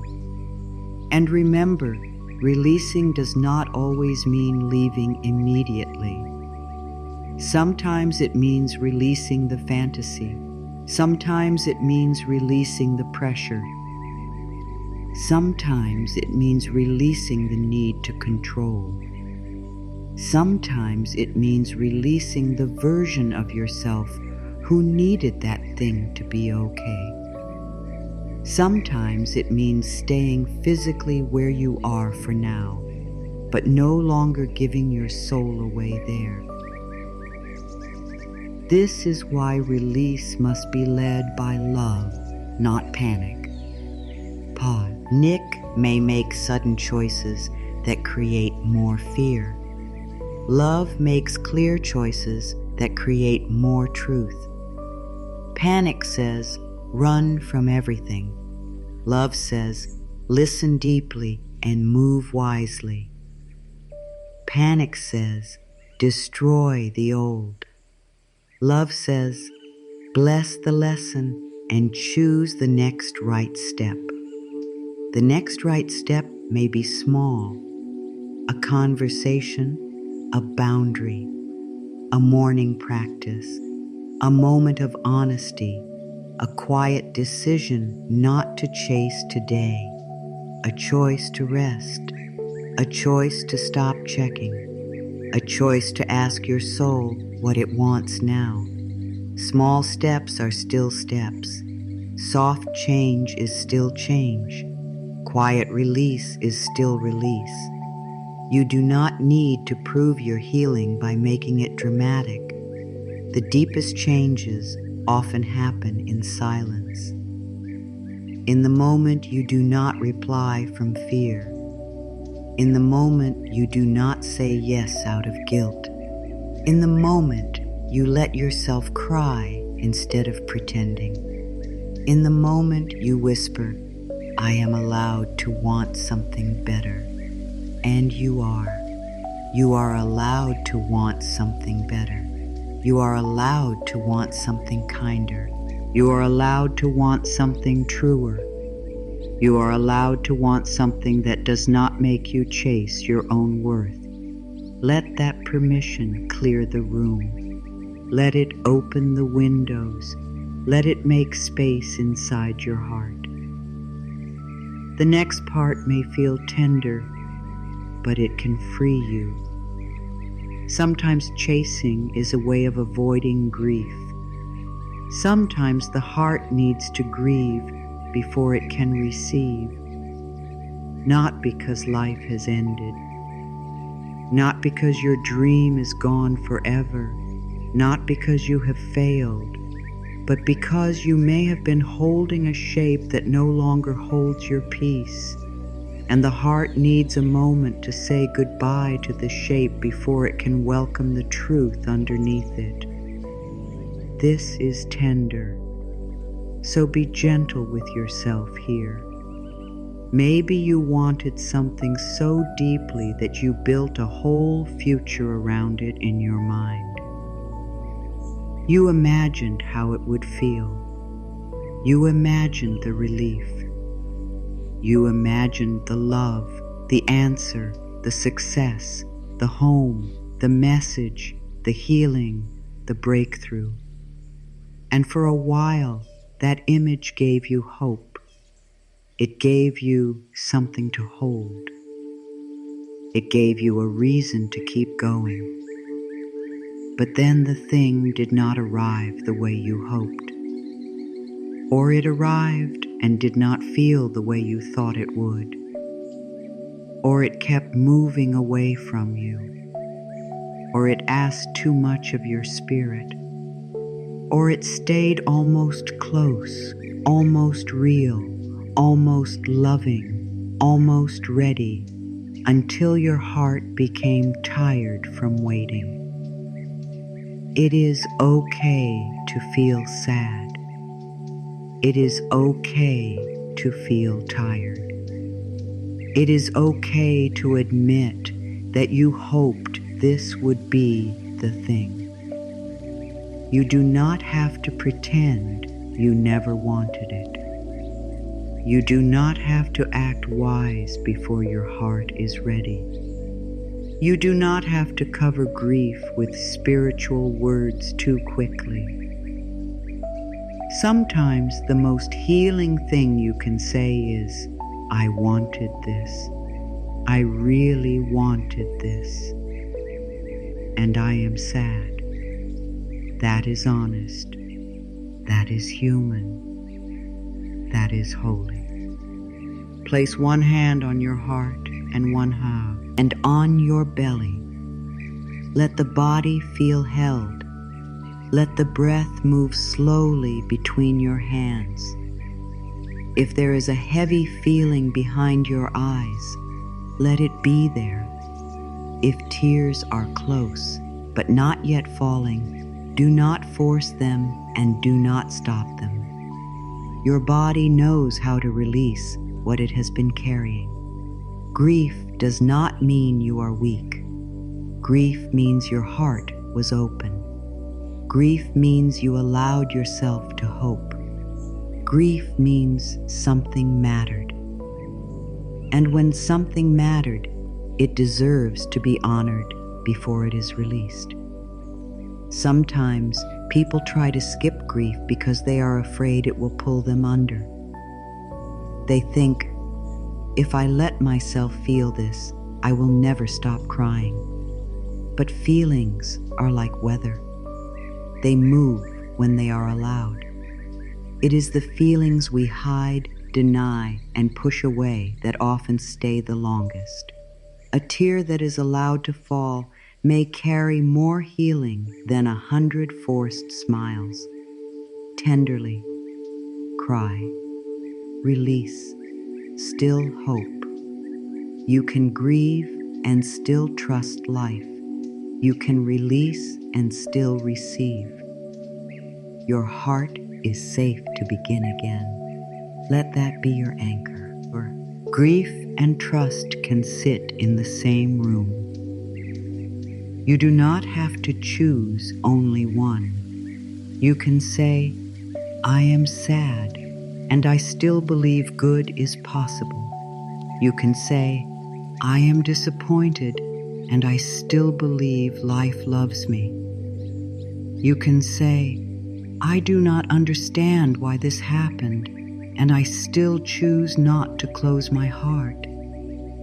This is a deeper kind of faith.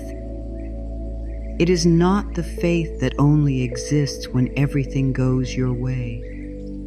It is the faith that remains soft even when the old dream falls apart. It is the faith that says, I may have lost this shape, but I have not lost my future. I may have lost this plan, but I have not lost my soul. I may have lost this one path, but I have not lost life. Wound says, I lost my chance. Wisdom says, you lost a shape, not your destiny. Wound says, nothing better will come. Wisdom says, you cannot see the whole garden from one patch of soil. Wound says, I should have held on tighter. Wisdom says, what is true does not need to be held through fear. Think of your heart as a garden. Some seeds grow, some seeds do not. Some flowers bloom for one season and then return to the earth. Some plants look promising at first, but their roots do not go deep. Some parts of the garden need to be cleared before new life can grow. This is not failure. This is how living things change. If you planted a seed and it did not bloom, that does not mean you are a bad gardener. It may mean the soil was not right. It may mean the season was not right. It may mean that seed was never meant to become the tree you imagined. But the garden itself is still alive. Your heart is still alive. The soil can still receive new seeds. Do not curse your heart for hoping. Bless it. Say, thank you for believing in love. Thank you for believing in good. Thank you for trying. Your heart was not foolish. It was pretty avidity. Even if the desire turned out to be false, the part of you that wanted love, safety, joy, and meaning was true. This is important. A false desire does not mean your real need was false. The person may not have been right, but the desire to be loved was real. The job may not have been right, but the desire to feel secure was real. The dream may have changed, but the desire to live with purpose was real. The outcome may not have come, but the longing for peace was real. Honor the real longing. Release the wrong container. This is how grief becomes wisdom. Write 3 lines when you are ready. Not a long page. Not a perfect prayer. Just 3 lines. What I wanted. What it taught me. What I now choose. You might write, I wanted to be chosen. It taught me that I was leaving myself.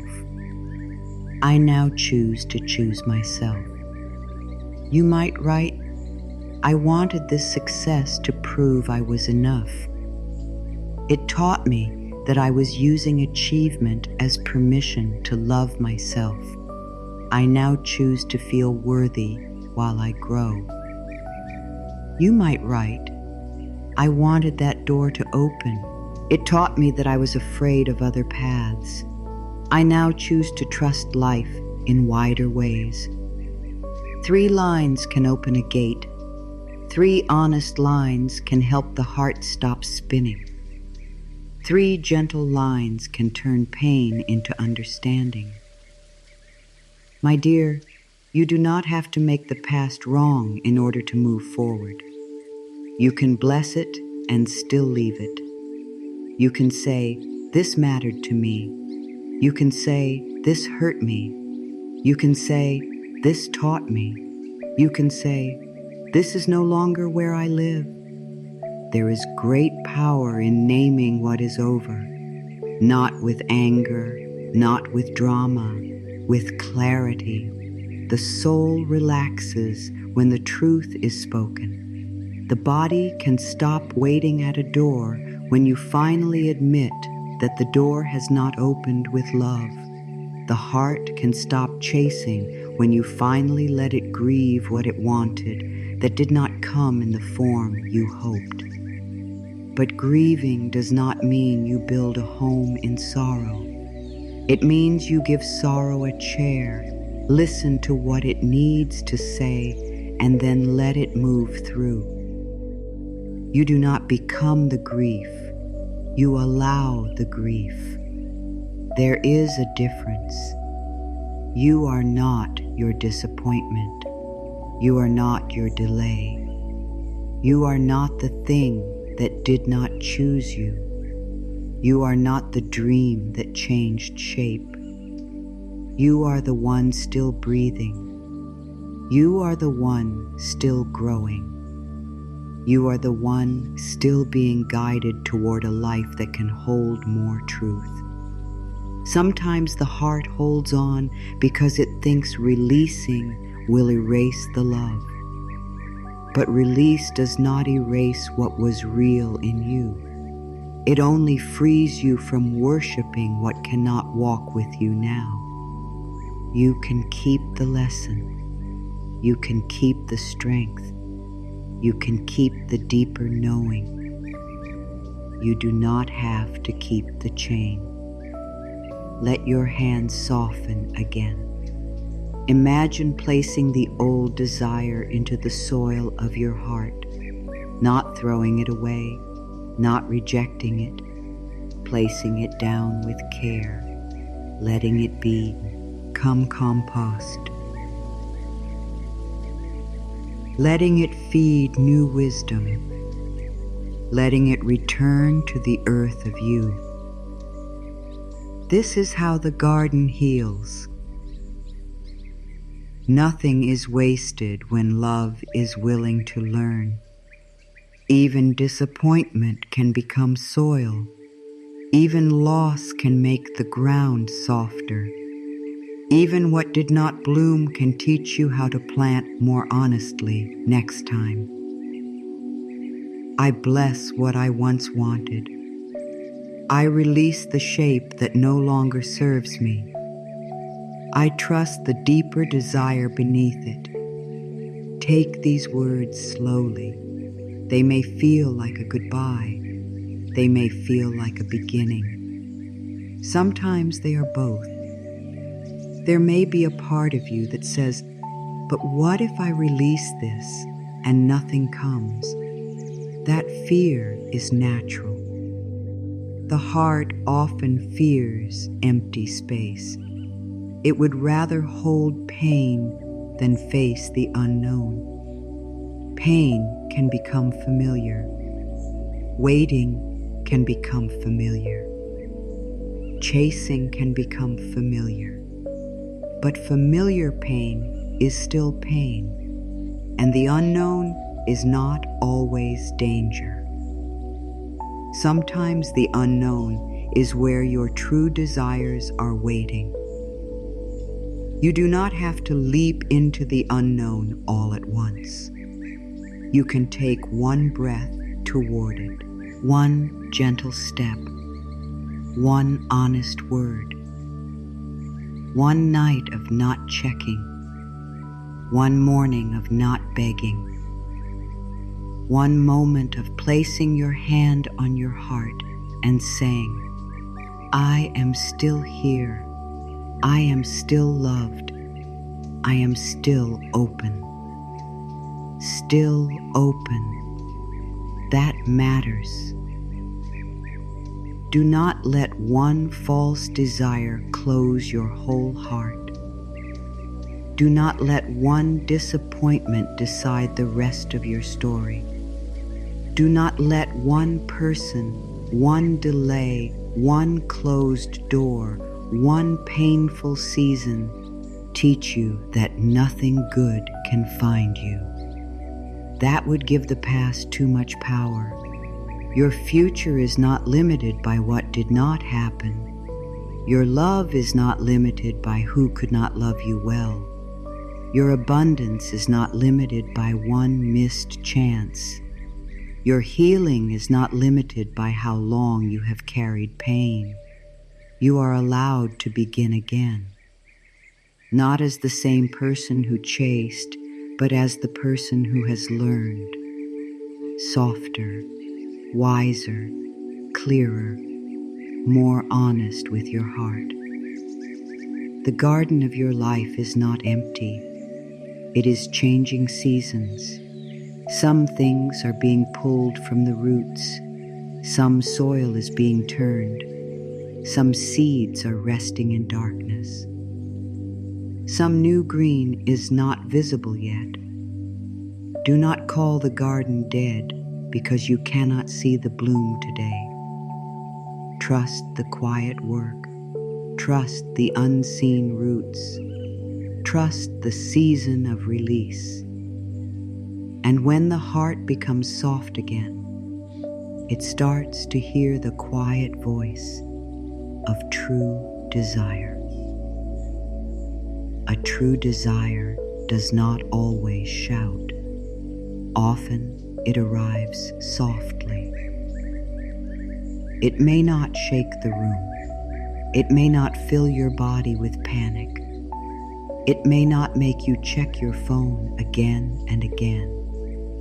It may not make you prove, chase, beg, or twist yourself into a smaller shape.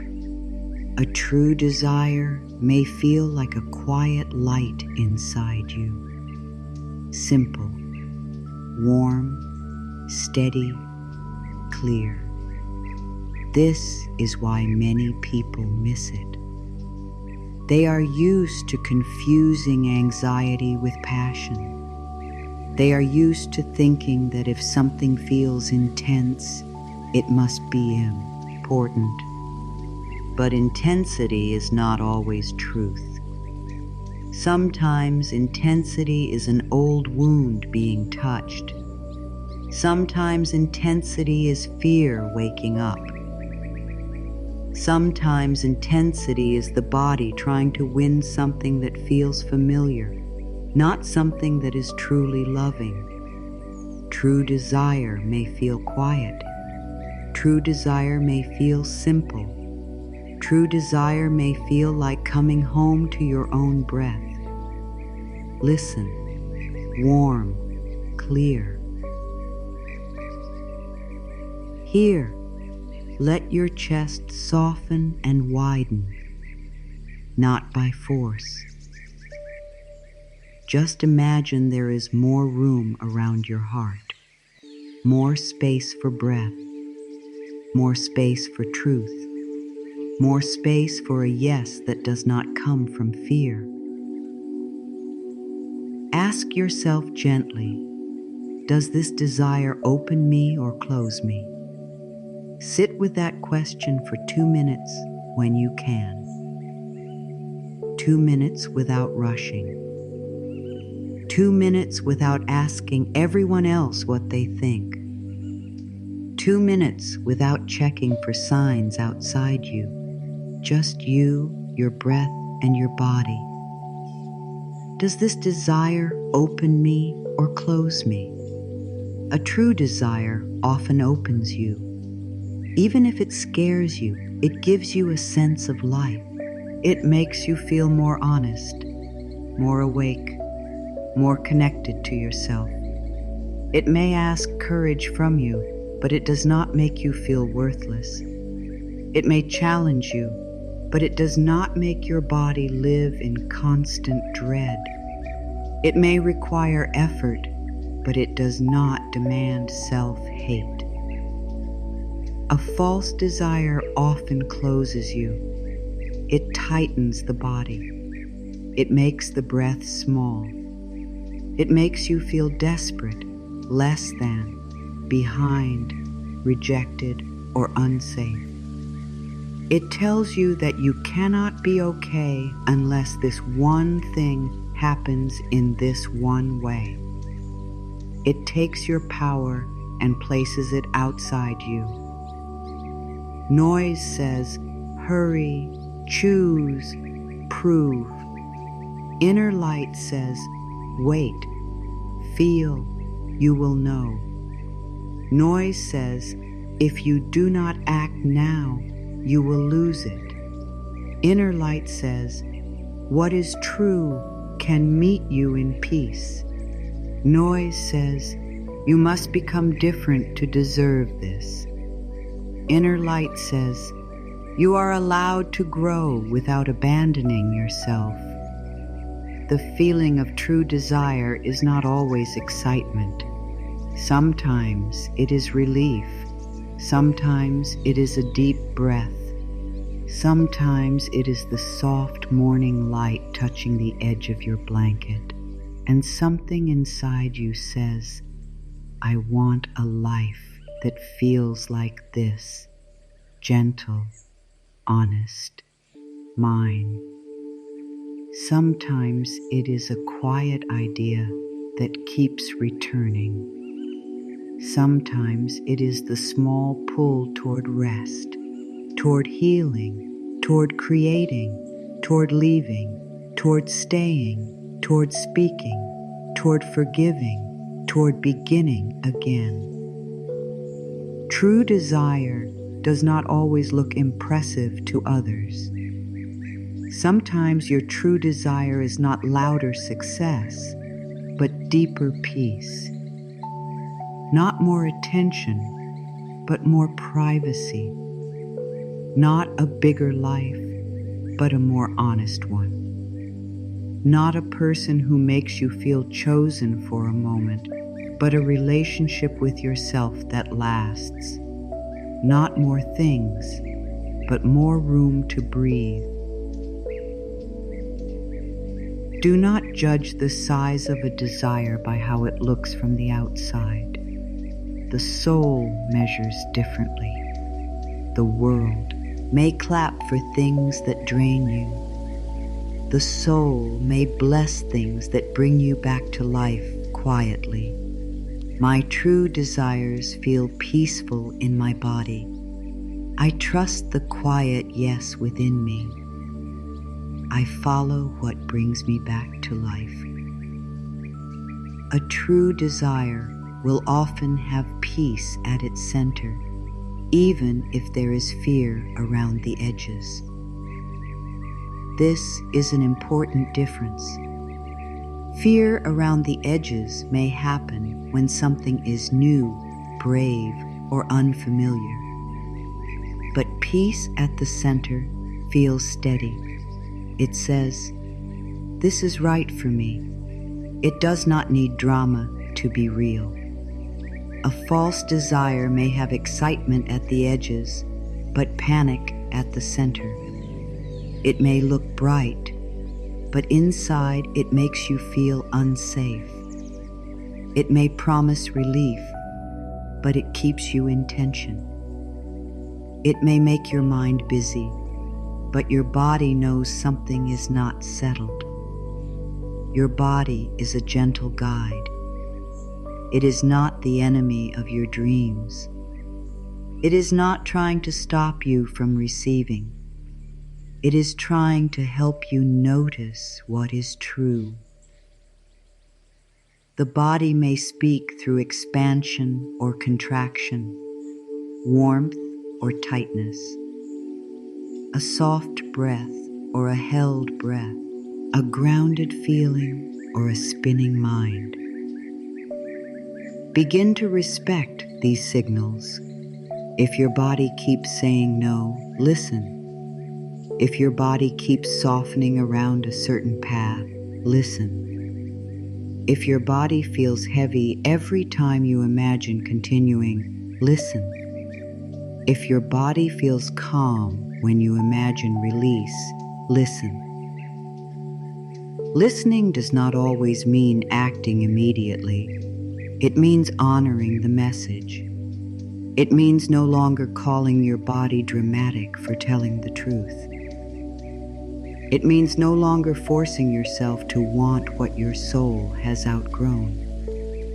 It means no longer ignoring peace because chaos feels more familiar.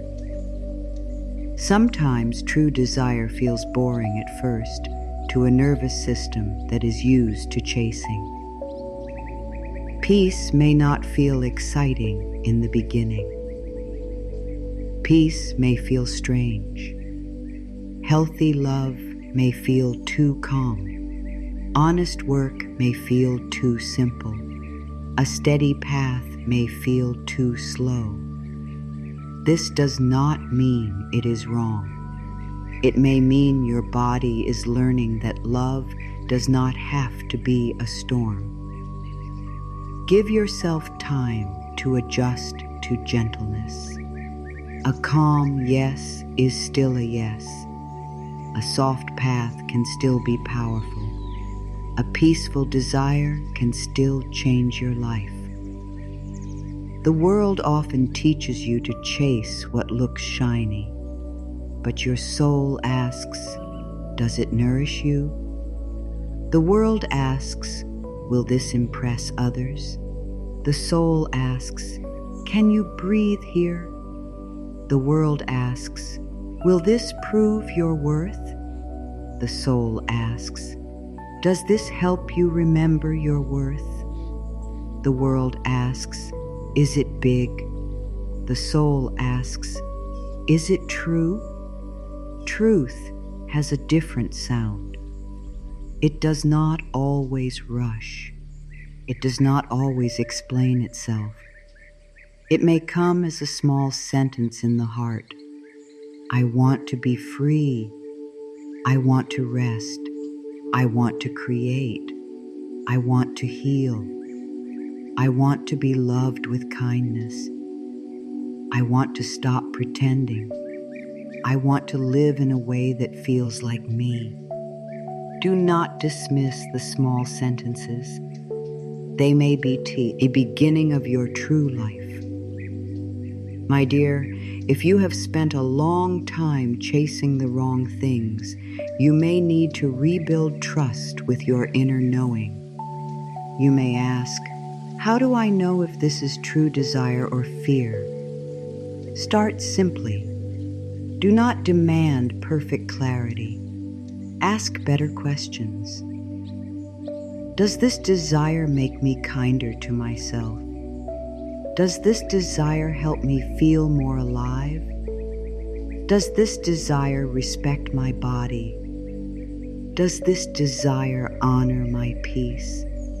Does this desire allow me to be myself? Does this desire feel like love, or does it feel like a test I must pass? These questions are gentle lamps. They do not force the answer. They light the room so you can see. Sometimes the answer will not come right away. That is okay. Not knowing can also be part of guidance. The space before clarity can teach you patience. It can teach you to stop demanding instant certainty. It can teach you to live one breath at a time. When you do not know, do not chase harder. Become quieter. Return to the body. Return to the heart. Return to simple truth. Drink water. Rest. Write one honest sentence. Take a slow walk. Place your hand on your heart. Let life speak without your fear interrupting every moment. The quiet yes will return. It may come while washing a cup. It may come before sleep. It may come in the morning before the world enters. It may come as relief when you imagine letting go. It may come as warmth when you imagine beginning. It may come as a peaceful pull towards something that does not make sense yet, but feels clean inside. Trust does not always arrive as a loud answer. Sometimes trust is simply the next calm step. I am willing to hear my true desire.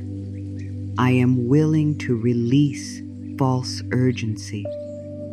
I am willing to follow peace. False urgency says, now, now, now. True guidance says, here is the next step. False urgency says, you are running out of time. True guidance says, you are in a season of becoming. False urgency says, this is your only chance. True guidance says, life has many ways to bless you. There is relief in this. You do not have to chase every desire that passes through your mind. You do not have to obey every craving. You do not have to build your whole future around every intense feeling. You can pause. You can listen. You can ask, is this mine? Is this true? Is this love? And if the answer is no, you can release it without shame. If the answer is not yet, you can wait without panic. If the answer is yes, you can take one peaceful step. The more you practice this, the clearer you become. You begin to know the taste of your own truth. You begin to feel when something is pulling you from fear. You begin to feel when something is inviting you from love. You begin to stop chasing what only excites the wound and start choosing what nourishes the soul. This is where true desire becomes a guide instead of a demand. It no longer stands over you saying, "Get me or you are nothing." It walks beside you saying, "Come this way. There is more life here." It does not steal your present. It deepens your presence. It does not make you hate where you are. It helps you move with love from where you are. True desire brings you back to yourself. True desire respects your timing. True desire makes room for your healing. True desire is not a cage. True desire is a light. Let that light be gentle. Let it rise slowly, like dawn. You do not have to force the sun to come. You do not have to pull the morning into the sky. The light knows how to arrive. In the same way, what is true in you knows how to reveal itself when you stop covering it with panic.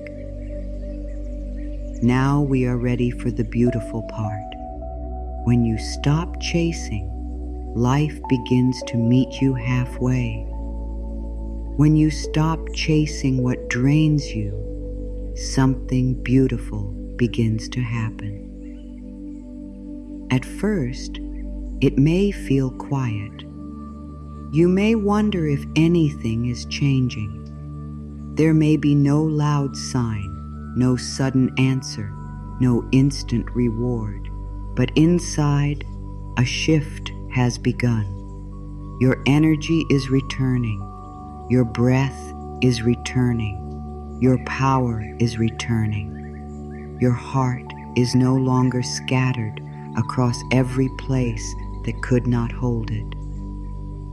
This is the beginning of receiving, not passive waiting, not helpless hoping.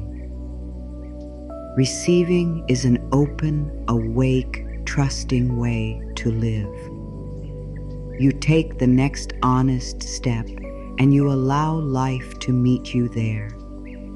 You do what is yours to do, and you stop trying to do what belongs to timing, to others, or to the universe. You walk, but you do not chase. You listen, but you do not beg. You open, but you do not abandon yourself. Take one honest step today, not 10 fearful ones. One step from peace is stronger than 10 steps from panic. One true yes is stronger than many forced yeses. One loving no can open more space than years of overgiving. Step, trust, receive, almost there. Imagine a bridge. On one side is the old life of chasing. On the other side is the new life of receiving. You may not cross the whole bridge in one day. That is all right. You only need the next plank under your feet. One breath, one choice, one honest action, one moment of not going back to what keeps hurting you. Your true desire may find you through a new idea. Your true desire may find you through a closed door. Your true desire may find you through a quiet change in your own heart. Your true desire may find you through rest, through a person you did not expect, through a delay that protects you, through a conversation that opens your eyes, through an ending that gives you back to yourself, through a small beginning you almost ignore because it feels too simple. Doubt says, nothing is happening. Trust says, much is moving where you cannot see. Doubt says, I must chase or I will miss it. Trust says, what is true can meet me as I walk in peace. Doubt says, I cannot see the bridge. Trust says, take the next step. The next step will show the next. Let your palms relax. Let them open. Feel the small silence after you stop checking, stop refreshing, and simply breathe. That silence may feel strange at first. You may be used to filling every quiet space with worry, but in that silence, your own life can speak again. Sometimes life cannot reach you clearly because you are too busy chasing the thing that keeps moving away. You are staring at one door so closely that you do not see another door opening beside you. You are listening for one voice so strongly that you do not hear your own inner guidance. You are trying to control one path so tightly that you do not notice the bridge being built in another direction. Look up. There is more. Life is wider than the thing you feared losing. Your true desires do not always arrive the way your mind planned. They may come in a form that feels quieter, healthier, simpler, more stable, less dramatic.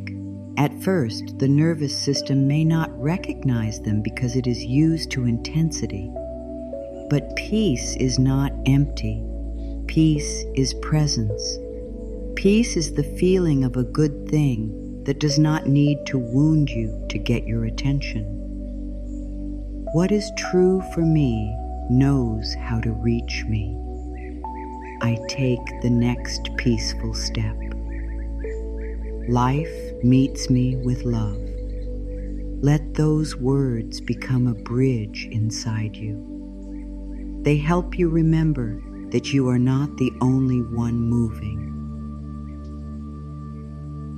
Life is also moving. Grace is moving. Timing is moving. People are moving. Ideas are moving. Healing is moving.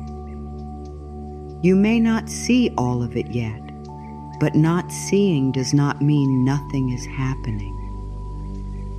A seed under the soil does not see the sun, but it still grows toward it. A bridge being built from the other side may not be visible yet, but the work is still happening. Your true desires may be coming closer in ways your eyes cannot measure today. This is why trust matters. Trust keeps your heart open while life arranges what you cannot arrange. Trust keeps your body soft while timing does its quiet work. Trust keeps you from running back to the wrong things just because the right things have not fully appeared yet. There is a space between release and arrival. This space is sacred. It can feel empty, but it is not empty. It is the bridge. It is the place where you practice being the new version of yourself before the outer world fully changes. It is where you learn not to chase, not to beg, not to fill the silence with old pain, not to return to what you outgrew just because the unknown feels uncomfortable. In this space, you may feel tested. The old pattern may call. The old desire may appear again. The old door may open a little, just enough to see if you will abandon yourself again. Do not shame yourself if you feel pulled. Simply pause. Ask, is this peace or is this familiar pause in? Ask, is this true desire or is this an old wound asking for another chance to be chosen? You can choose differently now. You do not have to cross the same bridge back into the same pain. You can stand still. You can breathe. You can wait for what honors you. Waiting from worth feels different from waiting from fear. Waiting from fear says, I am nothing until this comes. Waiting from worth says, I am whole and I am open. Waiting from fear checks constantly. Waiting from worth lives today. Waiting from fear becomes bitter. Waiting from worth becomes deeper. This is how you let your true desires find you. You do not disappear while waiting. You live. You care for your body. You speak kindly to yourself. You make space. You follow honest nudges. You choose what feels aligned. You stop feeding the old chase. You become available to a good that does not require your suffering.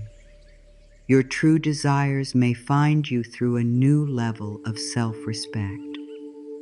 One day, something you used to chase will no longer attract you, not because you hate it, but because you have changed. You will look at it and feel no pull, or a smaller pull, or a pull you can hold with wisdom. That is a miracle. That is life finding you through healing. Your true desires may find you through a closed door. A plan may not work. A person may not stay. An opportunity may not open. At first, you may call it loss, but later, you may see that the closed door kept you from building a life around something too small for your soul. Sometimes protection feels like disappointment before it feels like grace. Your true desires may find you through a new idea. A quiet thought may come again and again. Call this person, take this class. Rest today. Write this down. Apply here. Go there. Speak honestly. Begin again. The thought may be simple, but simple does not mean small. Many new lives begin as a quiet idea that feels peaceful. Your true desires may find you through your body. Your body may feel lighter around one choice and heavy around another. It may relax when you imagine leaving an old pattern. It may open when you imagine a new path. It may tell you the truth before your mind has the courage to say it.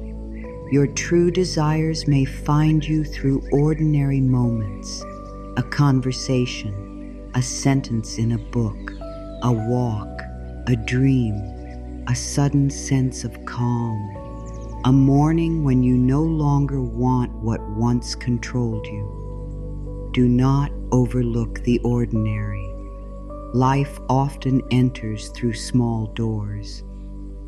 My dear, when you stop chasing the wrong things, you do not become empty. You become available, available for guidance, available for peace, available for love that does not require performance, available for abundance that does not demand panic, available for healing that reaches the root, available for the true desire that has been waiting beneath all the noise. There, he is a kind of desire that finds you when you are finally quiet enough to hear it. It may not be what you expected. It may be better. It may not flatter the old wound. It may heal it. It may not make your ego feel powerful. It may make your soul feel free.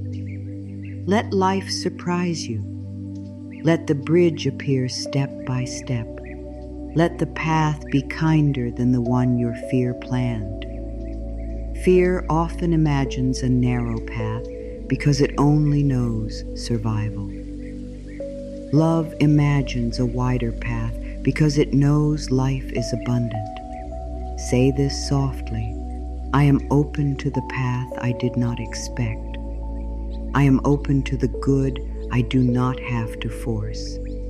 I am open to being met by life.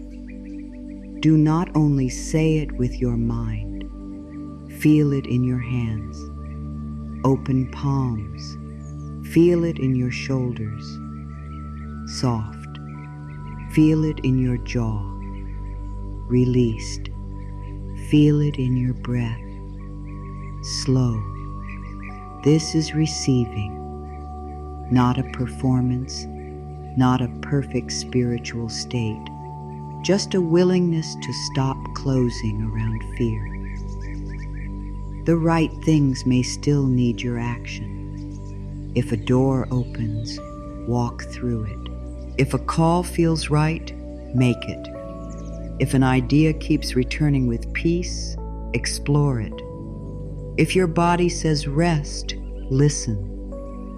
Receiving is not refusing to move. Receiving is moving with life instead of against it. You will begin to know the difference. Chasing feels like losing yourself. Receiving feels like returning to yourself. Chasing feels like, I must make this love me. Receiving feels like, I am love and I welcome love. Chasing feels like, I am behind. Receiving feels like, I am in divine movement. Chasing feels like, Only this can save me. Receiving feels like life has many ways to bless me. This is the path now. One step, one breath, one clear choice, one refusal to abandon yourself, one willingness to be surprised, one calm action, one open hand. Before we close, there is one final truth to place in your heart. Receiving begins when you stop arguing with your worth. Come back to the beginning now, my dear. Let your shoulders drop again. Let your jaw soften. Place one hand over your heart. Feel the quiet weight of your body resting against the bed, the chair, or the place that is holding you. You have been on a journey inward, not to become someone else, but to return to the self you kept leaving behind. You can stop chasing now. Not because your dreams do not matter, not because love does not matter, not because healing, success, abundance, or joy are not important. You can stop chasing because your peace matters too. Your body matters too. Your heart matters too. Your worth matters too. You are not losing your good by releasing what drains you. You are making room for the good that is truly yours. Home. Safe, held, received. The part of you that chased was not wrong. It was tired. It was scared. It wanted to be loved. It wanted to be safe. It wanted to know that life had not forgotten you. So bless that part of you. Do not shame it. Do not call it weak. Say to it, thank you for trying to protect me. Thank you for trying to find love. Thank you for keeping hope alive. But now we are learning to receive in peace. I am no longer chasing what empties me. I am no longer begging for what cannot see me. I am no longer leaving myself behind. Let those words move through every place in you that has been waiting for permission to rest. The mind may still have questions. That is all right. The heart can rest even before every question is answered. The body can soften even before every desire arrives. Peace does not need to wait until life is perfect. Peace begins when you stop fighting yourself. Think of yourself as a boat that has been pulled by every passing wave.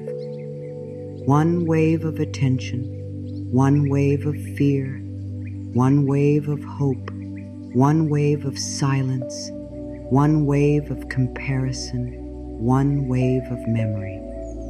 You moved wherever the waves moved you. But now, gently, an anchor drops inside. Not an anchor that traps you, an anchor that steadies you. The anchor is your worth. The anchor is your breath. The anchor is the truth that you belong to yourself. From this anchored place, you can still move. You can still love. You can still dream. You can still begin again. But you no longer drift away from yourself for every person, promise, or possibility. You stay connected to your center. This is receiving. Receiving is not weakness. Receiving is not waiting with empty hands and a hopeless heart. Receiving is the calm strength of someone who knows, I am worthy now, and I am open to more. You have learned that chasing often hides a deeper need.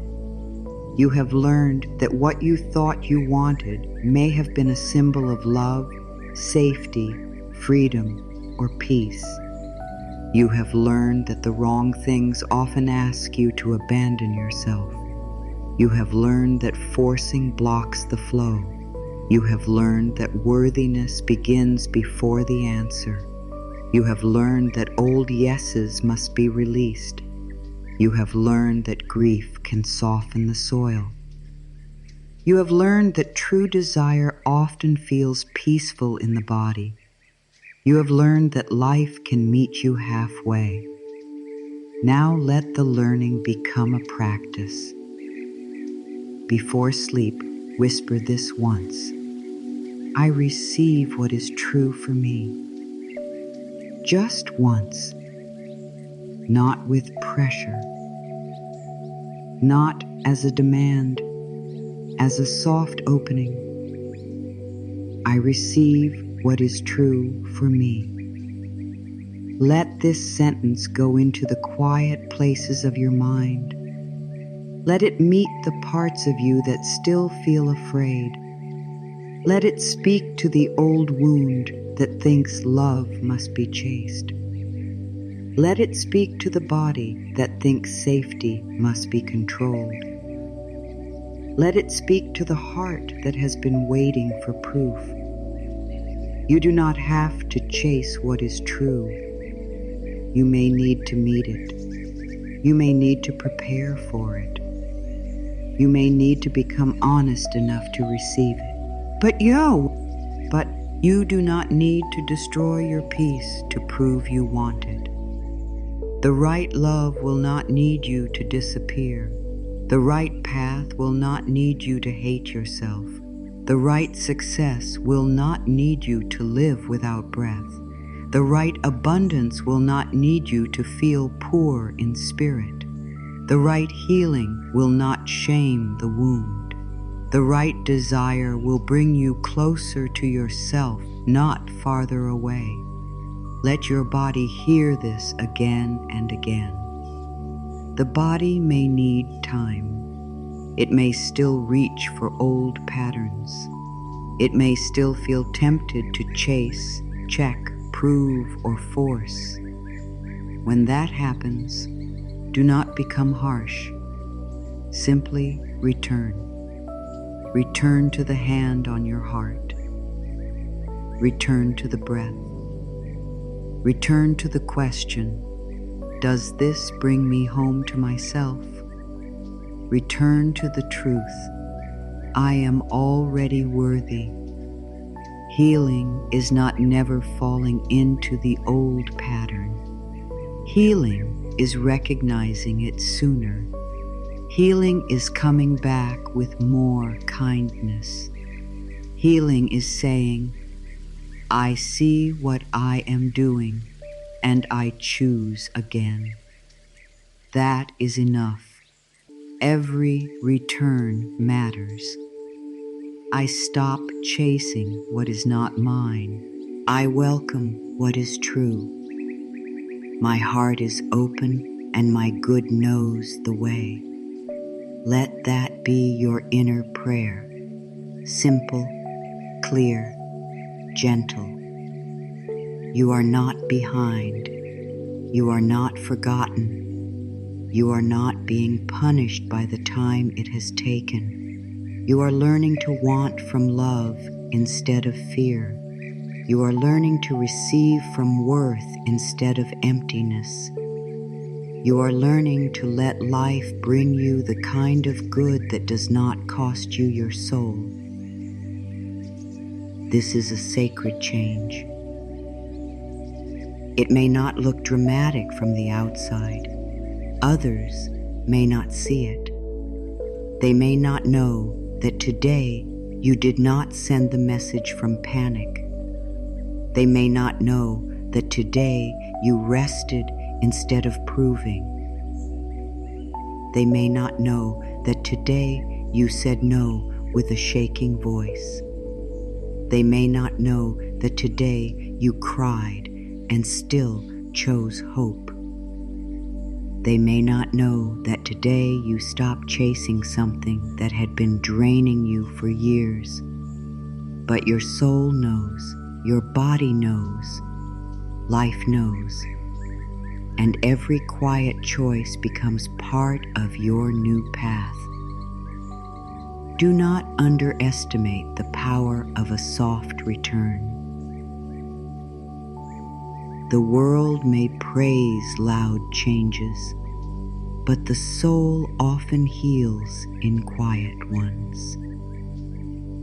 The moment you stop chasing what makes you feel small, you make space for what sees your true size. The moment you stop begging for crumbs, you remember that life can set a full table. The moment you stop forcing one outcome, you allow divine timing to breathe. Let the past be blessed. Let the old desire be honored. Let the lessons become wisdom. Let the pain become softer in your hands. Let the future stay open. Let this present moment hold you. You are here.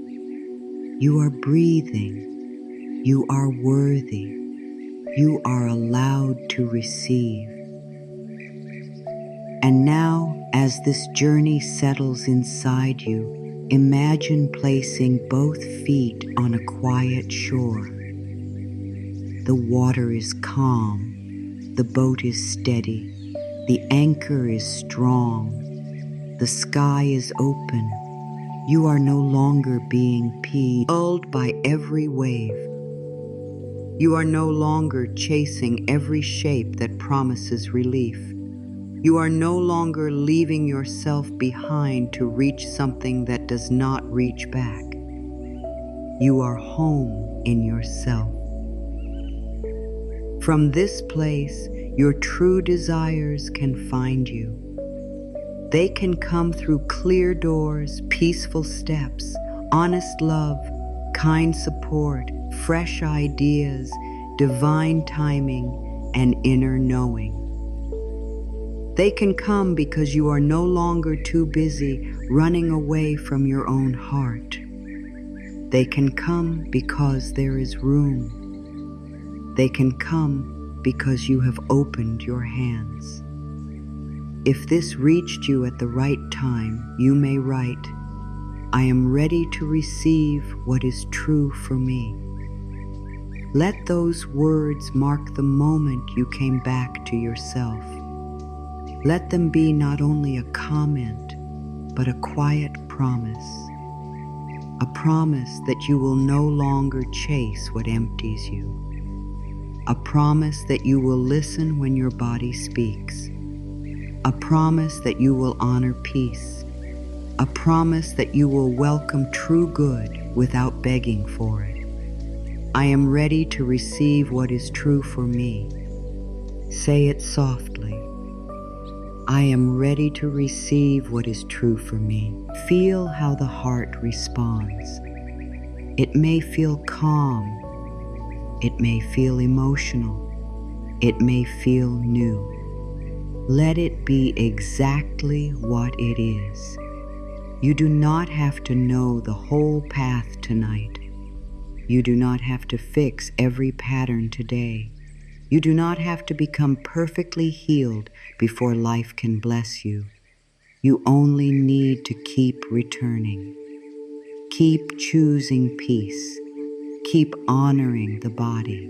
Keep listening for the true desire beneath the noise. Keep opening to good that comes without self-betrayal. Your good is not lost. Your love is not lost. Your path is not lost. Your true desires are not far from the reach of life. They are moving toward the version of you who is ready to receive without fear, without begging, without leaving yourself behind. Rest now in that truth. You are allowed to stop running. You are allowed to be held. You are allowed to receive. My good is here and more is coming.